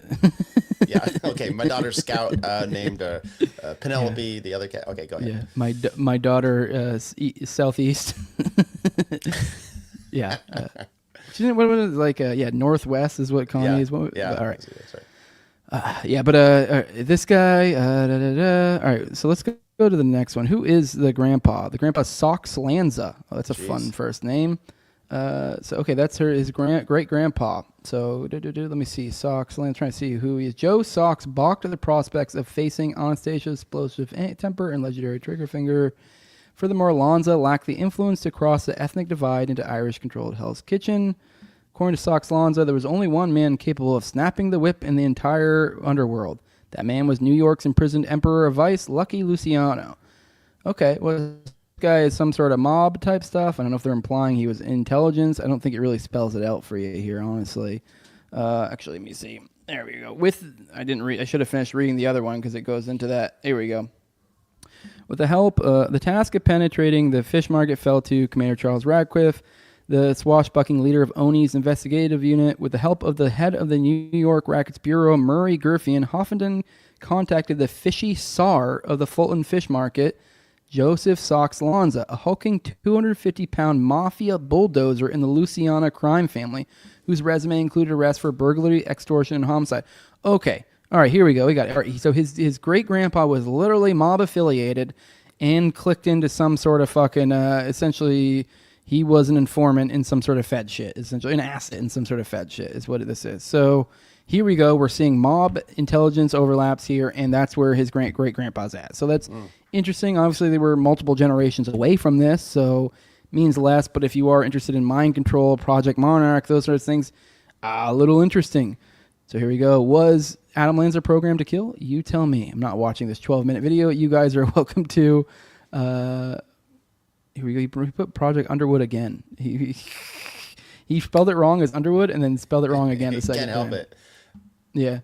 Can't help it. All right. Well, that's interesting. Any thoughts on that? Do you think, what do you think? Do you think it was all entirely fake? Oh, jeez. They're all lying. I don't know. I do have problems with going down the actor part of it, but even then, I don't know. The most fascinating part about your series with him, and just reading all that too, was all these connections to Lanza, and you start to go, okay, something's truly effed about this person. And if you're, the parents aren't doing shit about it, although they're trying to get him into with his, his therapist and his priest who are then, making it worse. So I don't know. It's all crappy. I feel bad for the kids, the legitimate ones that died. I will say, like, while it is sound incredibly schizo to say Project Monarch, considering what Project Monarch is implied to be, it's like, even after listening to, like, Gray's story, I mean, looking at Lanza's life, there are so many, like, similarities to, like, what, like, he implies, and then also, like, kind of what you would assume a monarch life would be like. I mean, hell, you just mentioned yourself, 2 separate individuals that were molesting this child in different areas. I mean, he's got like a cop, brother, that he lived next to. I mean, there's, great grandpa who was a fucking, who was, a mobster, clicked into the fucking intel during some sort of op to find Nazis. Like, I don't know, there's a lot there to be like, obviously, it's all just speculative, just connections, but all the elements are there. And it is like, it's a lot of weird elements for a very weird thing. And then you add into the fact that, like, obviously we all know how this ended with a bunch of children dead. You're like, yo, what the fuck? Maybe somebody snapped. I mean, I lean towards probably a snap. That makes more sense to me, but I don't know. We'll probably never, ever know. Either way, it is an interesting thing to spin our wheels about. Well, once again, it goes with COVID, all these other things where the government or the news media or YouTube tries to narrate and curate the story so much that then when you pull on little things, you're not able to actually have these conversations. And since you can't have them, it leads to more speculation, unfettered. And so, that's why it would be great to just be able to talk about all this stuff freely. And then you can hash it out and, what's real, what's not, and all that. So they being, and this goes back to the JFK stuff, the whole idea of conspiracy theory. If you hide it like that, and then when people want to ask questions, well, now you're crazy for asking questions. And then, you look like the crazy one, and they are setting that up. They're gaslighting in a sense. So. Yeah, and they've just been forward about everything going on, released all the information, Yeah. I think we'd probably, I'm sure there were probably, other things that were, let's say the secure tapes or whatever that they probably could have released that could get us to, but it's the cover up that gets people always suspicious. So it's like, if there is no cover up, if you're just forward with everything, although even that can be a little bit misleading, because I don't know if you've been paying attention there. I don't have a thread or article or anything, so this isn't even really like a full-on topic, but I was just thinking about it now. The MLK thing, have you been seeing that they were getting ready to drop the MLK files? They were talking about it recently? Yeah, well, yeah, just a little bit, yeah. But the family, I guess, is actually pushing back and doesn't want that. But while it is like, a lot of people might be like, oh, what the hell? They're not. It's like, okay, but like, if you realize that like the feds were illegally spying on this guy, and like, yeah, and a lot of people, and I kind of agree. I'm actually more of an X fan than I am an MLK fan. MLK is kind of a commie faggot in my opinion. But either way, it's like he got illegally like surveilled by the FBI, and it's like, kind of completely fair for the family to be like, yeah, I don't know, I'd prefer my like dad or grandpa's, I don't know, all the feds, recording him, fucking hookers or whatever he was doing. I'd prefer you guys just to keep that to yourselves. Right. I don't know. I feel like that's perfectly. I don't know, if you got illegally surveilled by the FBI, I feel like it'd be like, yeah, maybe don't release all that info. That's kind of fucked up. Like, you shouldn't have been doing it in the first place. There's that, but then I think the reality is a lot of the family, I don't know, I want to say grifts, but there's this. He is lionized. I mean, we actually have a day of remembrance for him. And maybe if you start to, and it would be perfectly fine to say, look, he's a flawed individual, but he was a reverend. And so he's really not a great guy in a lot of, ways. So I think there's some of that they don't want their image to be rightfully, maybe chipped off the block here. So I don't know that I trust them so much as that they're doing this all, altruistically. I think there's a little bit of they need their own pyramid or their I don't know. Yeah. Yeah. Either way, I'd say it's fair. They need their empire intact. Either way, I get it. It's fair. I mean, it's a fair idea that like, maybe. Like, and I do, like, I don't necessarily think the public is entitled to that information. Like, really, I guess. I get it. I like where you're going here. It's like illegally surveilling that. If, for instance, we're going to court over this, that's not coming in. So I get it. Yeah, which is like, yo, dude, you recorded me banging a prostitute. It's like, I don't know. Yeah, clearly I didn't want that to be, broadcasted publicly. Right. And Banging you shouldn't have been whores. watching that. Was he beating a few people up too? I mean, Something like that. I think he had like a thing with hookers and I don't know, you gotta something. slap him I don't around know. a bit. Yeah, slapping broads. Something. I don't fucking know. Like, yeah, he was apparently He not was the greatest killed guy. by the FBI. Yeah, that too, though. Yeah. So that is like, I don't know. It's almost like this. They can almost play hide the ball, where they can go, "Oh, we're just not releasing information because of this." But it's like, yeah, I do think they killed him. Like, two things can be true at once. He can be a giant piece of shit, and the feds probably killed him. So, I don't know if he was a giant piece of shit, but there's a duality to him, right? His image and a lot of things he said. Okay, I could get with you. But then he was also this. It's Nelson Mandela. I mean, Mandela, had some good things, but he was also a commie piece of shit. So. Yep, exactly. All right, let's go ahead and get into. I guess probably this will be like the second last story. I have a little bookend that we'll cover real quick because I promised Bobo McHugh I'd rectify some wrongs from her earlier story. But this isn't actually an old story, but I wanted to go into it because I have a feeling. I don't know when, that we may end up getting another story along these lines. I'm kind of priming you guys for it. So this is an old one from May 2023 from Ken Silva. Investigators referred to U.S. Army Colonel Michael Aquino's church, the Temple of Set, as a sadomasochistic devil-worshipping sect. The FBI released Aquino's records May 19th, including his letters complaining about his characterization. So this is stuff that this is files that got released back in 2023 of May, and the reason why this is kind of topical now is they literally I believe it was on the same exact time as the JFK files, they dropped like basically, I guess everything is my understanding. I haven't had a chance to look into it, although like, let's be real, I'm not going to actually go look into these individual files. Nobody fucking does that except for like crazy fucking researchers. Right. I mean, usually you just see what other people have pulled from, like, oh yeah, you're kind of like sourcing information that way. I'm not going to go through. I'm sure there's probably thousands of documents, but either way, apparently they dropped more info about this guy than they did about JFK on the same day. So, and this has been a area of research that's a lot going on here. Like this dude was prior Operation Phoenix, which was essentially kill squads in Vietnam. This dude is a fucking a colonel, so which is a 06.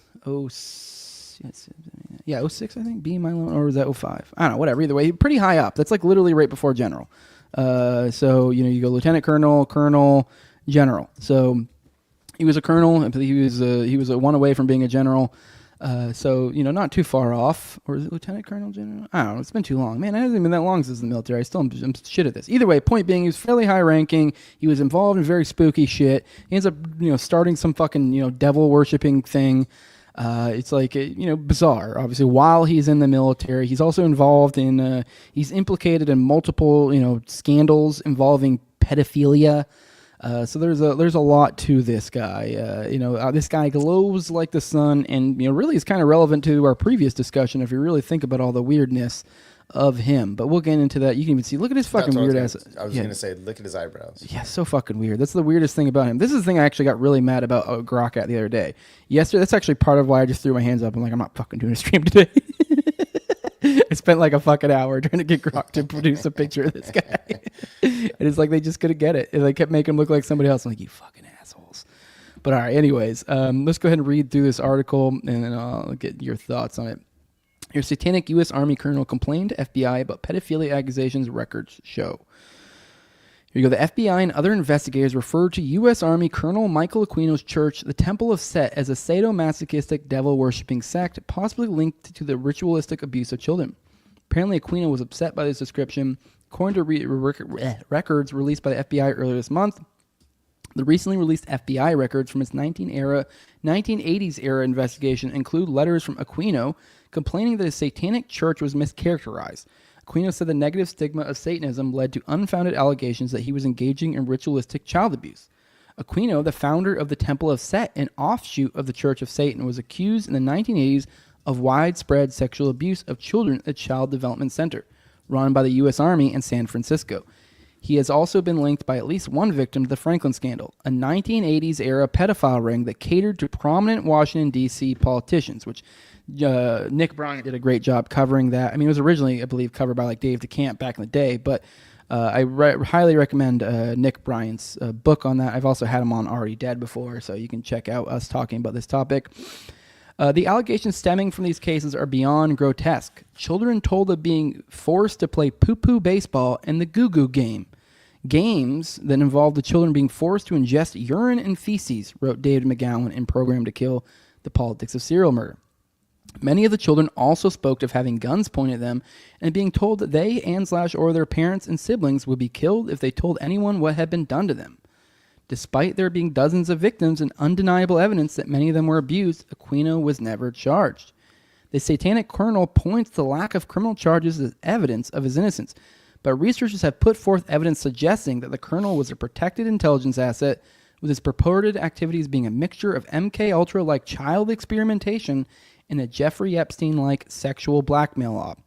Multiple fires at and adjacent to the Child Development Center destroyed records related to the case, and the late great investigative journalist Gary Webb discovered the U.S. attorney handling Aquino's case was involved in the Iran-Contra cocaine smuggling operation. Aquino sued the Army in 1988 to have his record cleared, but he lost. In denying Aquino's motion, the court concluded there was a probable case to title Aquino with offenses of indecent acts with a child, sodomy, conspiracy, kidnapping, and false swearing, McGowan wrote. The recently released and heavily redacted FBI records show other attempts by Aquino to protect his and Satan's reputation. According to the records, Aquino wrote to the FBI in August 1987 complaining that the negative stigma associated with his Satanic Church is what led to the sex abuse accusations. It would be naive of me not to suppose that my religious office of the Temple of Set was of concern to you when making your assessment of the situation. After all, the Temple is an avowedly satanic institution, and Satanists are popularly assumed to be bad people, he said to a special agent whose name is redacted. The irony of all this is the Temple of Set has worked very hard since its founding in 1975 to be a decent, constructive, and responsible organization. In another letter written in September 1987 to the San Fran Police Department, Aquino demanded the agency stop associating the words satanic and Satanism with crime.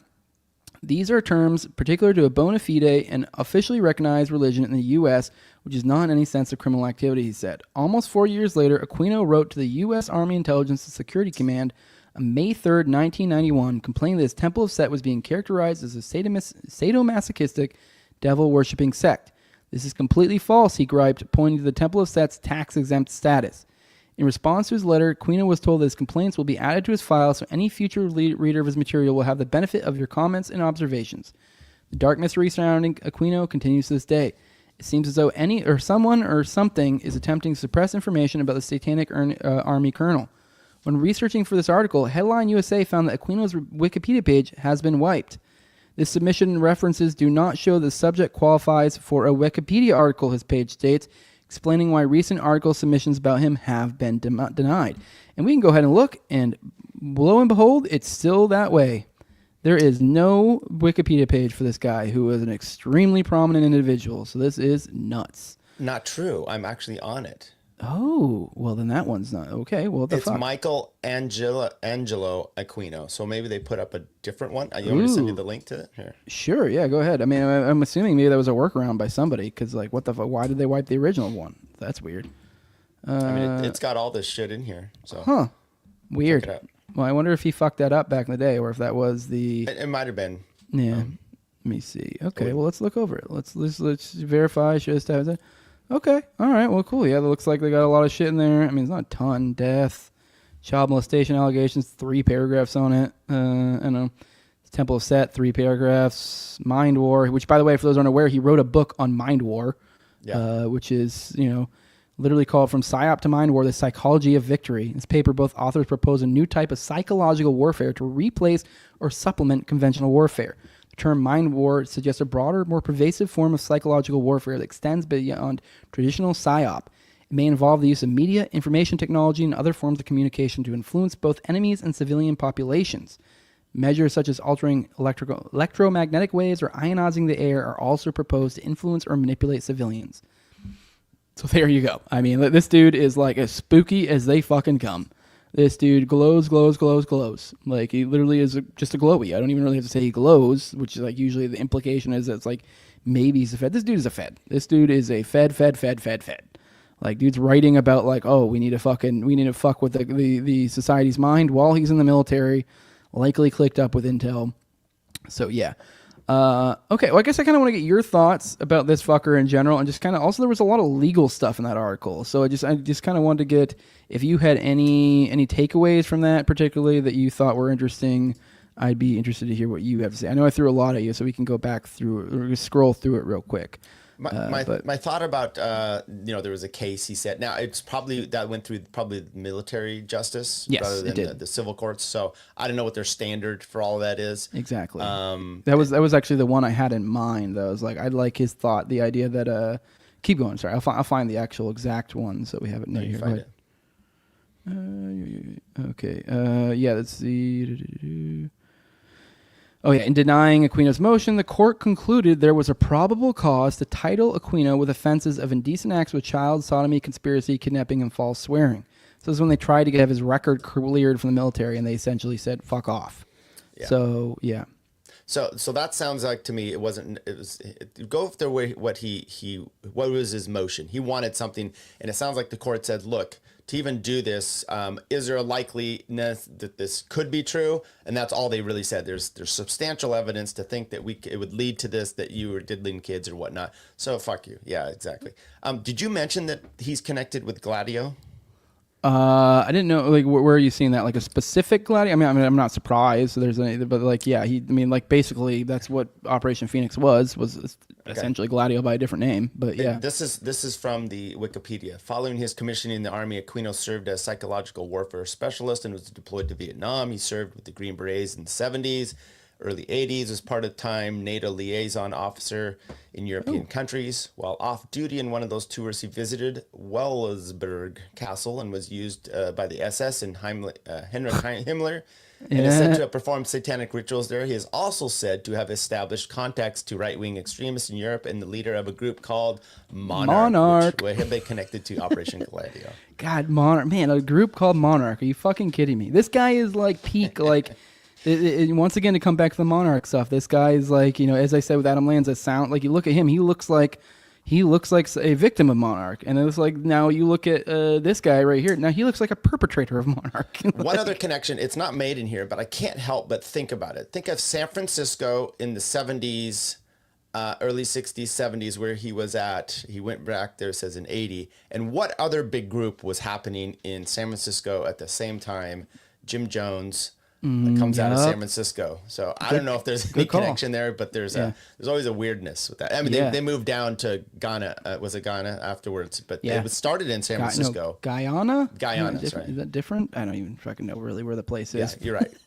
Yeah. Guyana. Yeah, I think they're different places. Yeah. Okay. That's interesting. Hell, even here it says Aquino was a reserve attaché to the DIA.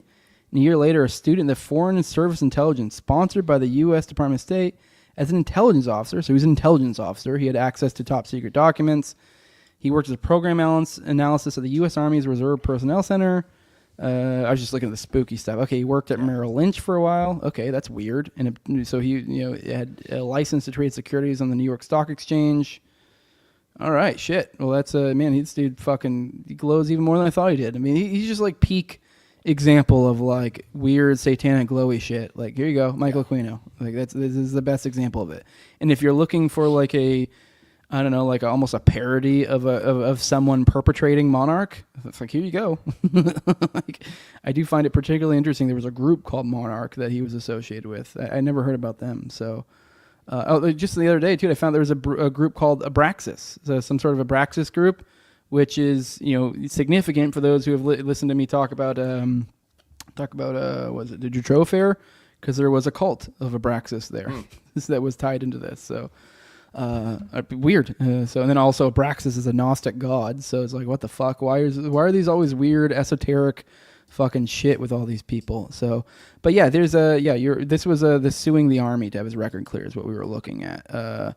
There, so he's trying to get his record cleared. So I don't know where he got a record. Like I don't know, because it is a thing. Like, I mean, as I told you guys, I was military. When it comes to the military, there's like, I don't know what demerit system they were using at that time, but you have, at least in the Air Force, you have You have like memorandums, which are literally just basically notes. So it's going to be good or bad. They can mean literally nothing. Most of the time, that means the supervisor is just holding on to it in his like, desk. It's not like actually in any sort of file anywhere. And then you got like LOCs, which is like the letter of counseling is so like, that's like when you're like the lowest level of trouble. Then you have like LORs, and these are all like non-actual administrative actions or whatever. Like you're not like literally in trouble. Like it's like it's not a good thing. Like obviously other people can see it in your file. They can see, oh, he's had this many LORs, LOCs, but it's like there's not any officially action required, I guess, as of yet. Although you can get in trouble if you get enough of them. It's not until you get to where it's called like articles, like, oh, you're getting Article 14 or whatever, or you're getting court-martialed. And then articles are, if I recall correctly, typically is suggested in lieu. Like you can take a article something, I forget what it is, in lieu of a court-martial. So you're essentially, hey, here's your punishment for whatever action. You get an article, and you accepting it is not an admission of guilt. It's just that you're like, you may not want to get court-martialed. So it's like, whatever, I'm taking this. Does it say when he motioned for that to happen?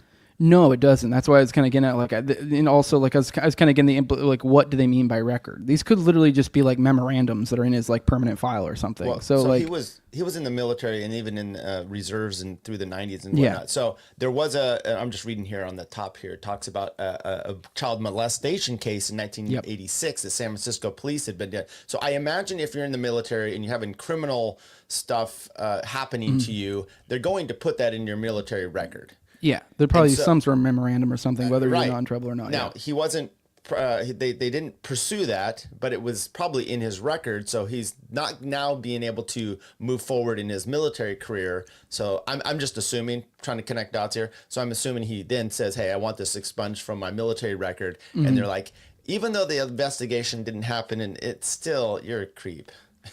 Yeah, I will say when it comes I'm guessing that might have been the process. So. Yeah, I'd need to know more specifics on what like exactly records that he had like racked up or whatever. What the specific things were. Were these some sort of disciplinary actions of some sort by supervisors? I'm unsure. I would need to know more details about that. But I will say the fact that they won't expunge it, I do find interesting because even as I mentioned, like when you do get in trouble and like they will put it in your record, and it is like, I can't remember how long it is. It's like a certain amount of time or years or whatever. It's not long. I want to say it's like a year or two, not long, where for like, if you don't get in any more trouble, they're supposed to clear it. And if they don't, you're literally able to just casually go up to your like commander or his secretary or whatever, probably route it through your leadership. So, cause it's kind of, you're not supposed to do that. But either way, point being is that they're supposed to clear it. If you don't have any more trouble after a while. So the idea that like, I mean, I guess I would need to know the time between these supposed records and when he requested them being removed. But point being is the fact they won't remove it is kind of surprising.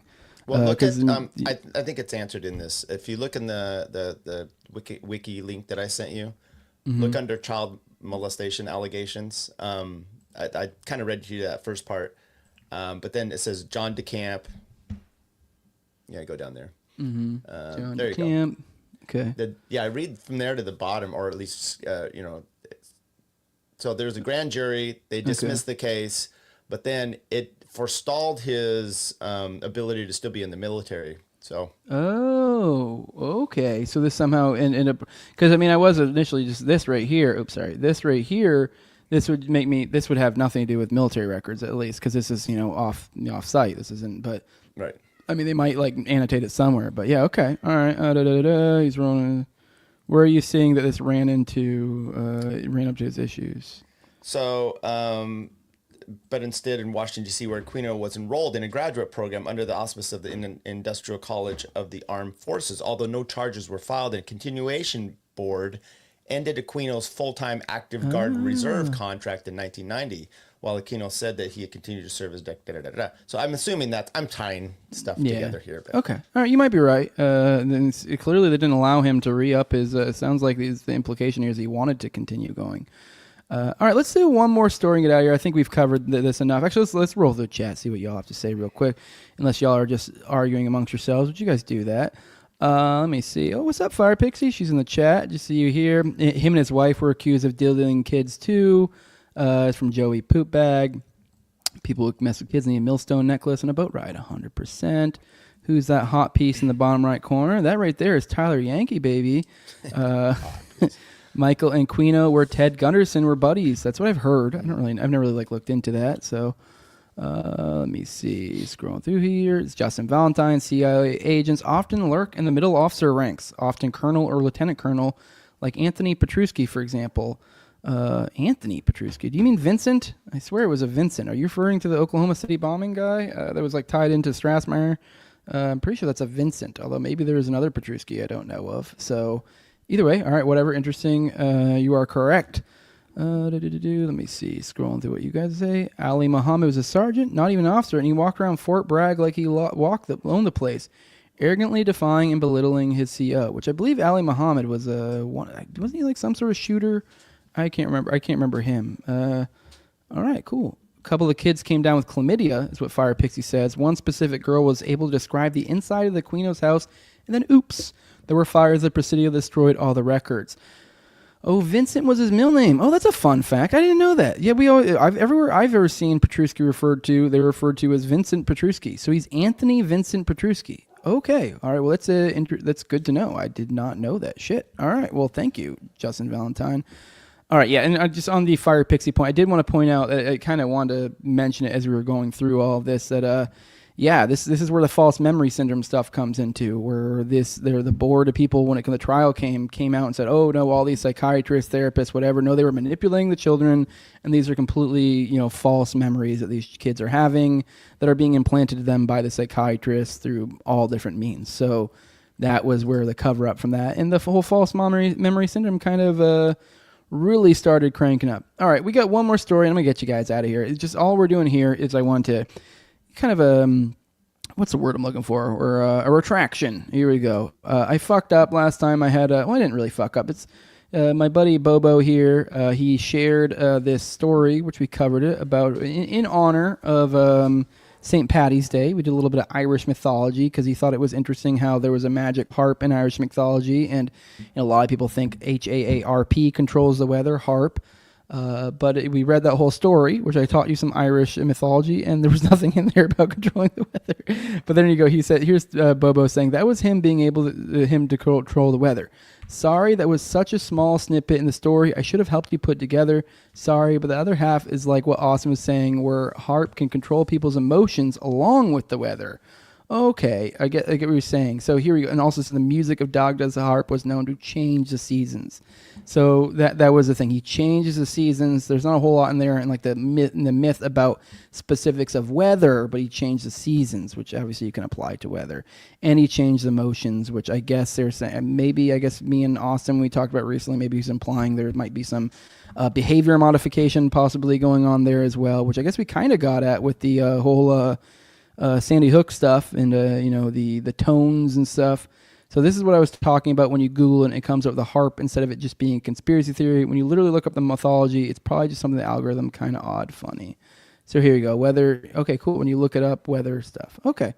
Interesting. I could have debunked it because here, think about this. I watched I didn't even have it up the whole time. Oh, I'm such a dick. Yeah, all right, sorry. Go ahead. I watched a clip the other day with Alan Dershowitz, and he said that Ireland is the most anti-Semitic nation. Okay, that's literally what he was saying. So, how is Ireland being so anti-Semitic? Jews control the weather. This didn't work. There's no, they're not Jewish there. I just didn't. I think it was just throwing disrespect at the Irish, is what it is. Yeah, that's what it is. So. Right.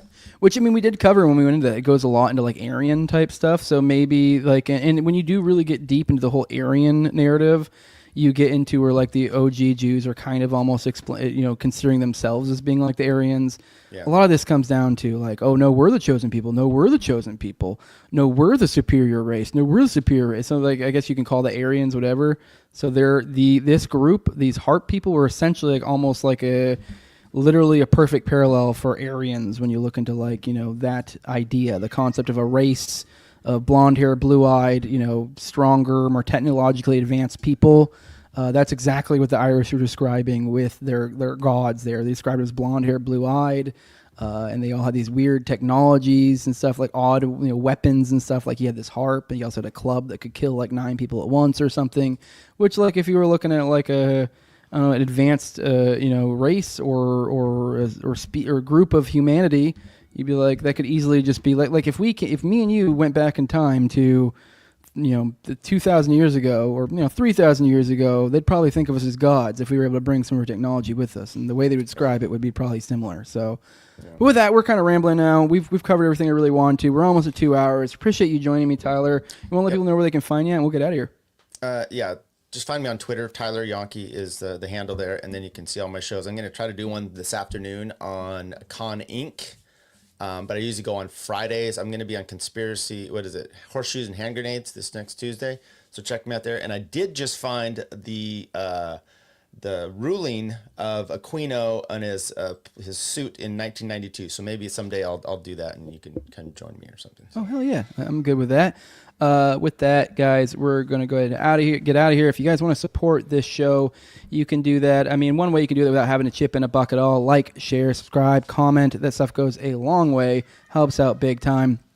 If you do want to chip in some money, I appreciate it. Also, you can leave 5-star reviews. I forgot to mention that. Spotify, iTunes. But if you really want to help out, money, cash is king, baby. Go to patreon.com/NoWayJose2020. The lowest level is $2. That's where you get early access to episodes. Ooh, I completely forgot to mention, I have a huge fucking guest coming soon. Huge. Probably, obviously today is Sunday, but literally next Sunday, probably 9-ish. I'm still waiting for confirmation. I will go ahead and let you know, a strong hint. I did the same exact thing on Twitter. I'm not going to give confirmations or denials, except for one person did ask if it was going to be James Corbett, and there's no shade at all to James Corbett. I want to let it be said.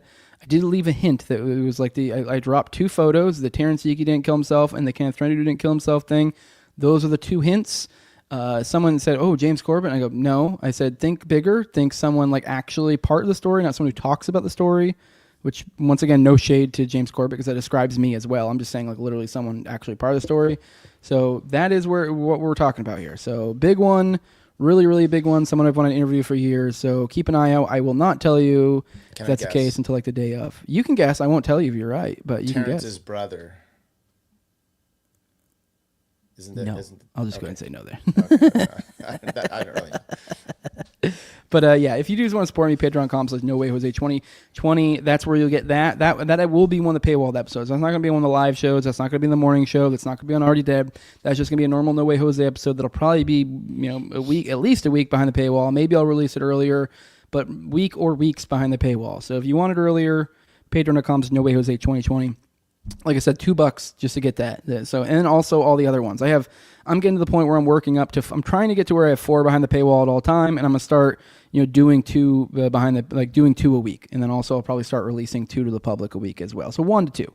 So that's the release schedule roughly. But you can also get an ad-free RSS feed, and you can also be a talking head on me and Austin's call-in show on Tuesdays at 9:30 p.m.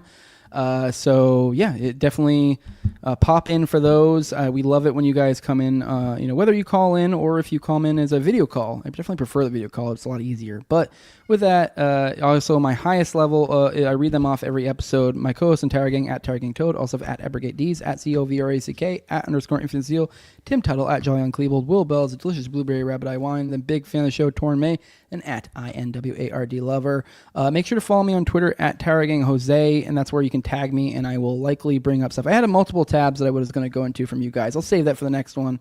I didn't forget about you guys. I just had a guest pop in, so I reoriented it. I usually go through them a lot quicker when I don't have a guest, so I was going to get through a few of you guys' suggestions, but I'll save those for later. But keep making suggestions, because that's you guys are my eyes and ears out there. That's how I help me find content. But that, we're out of here. Deuces. Appreciate you joining me today, Tyler. Yep. We're out. Tell Jeff hi. Hey, Jeff.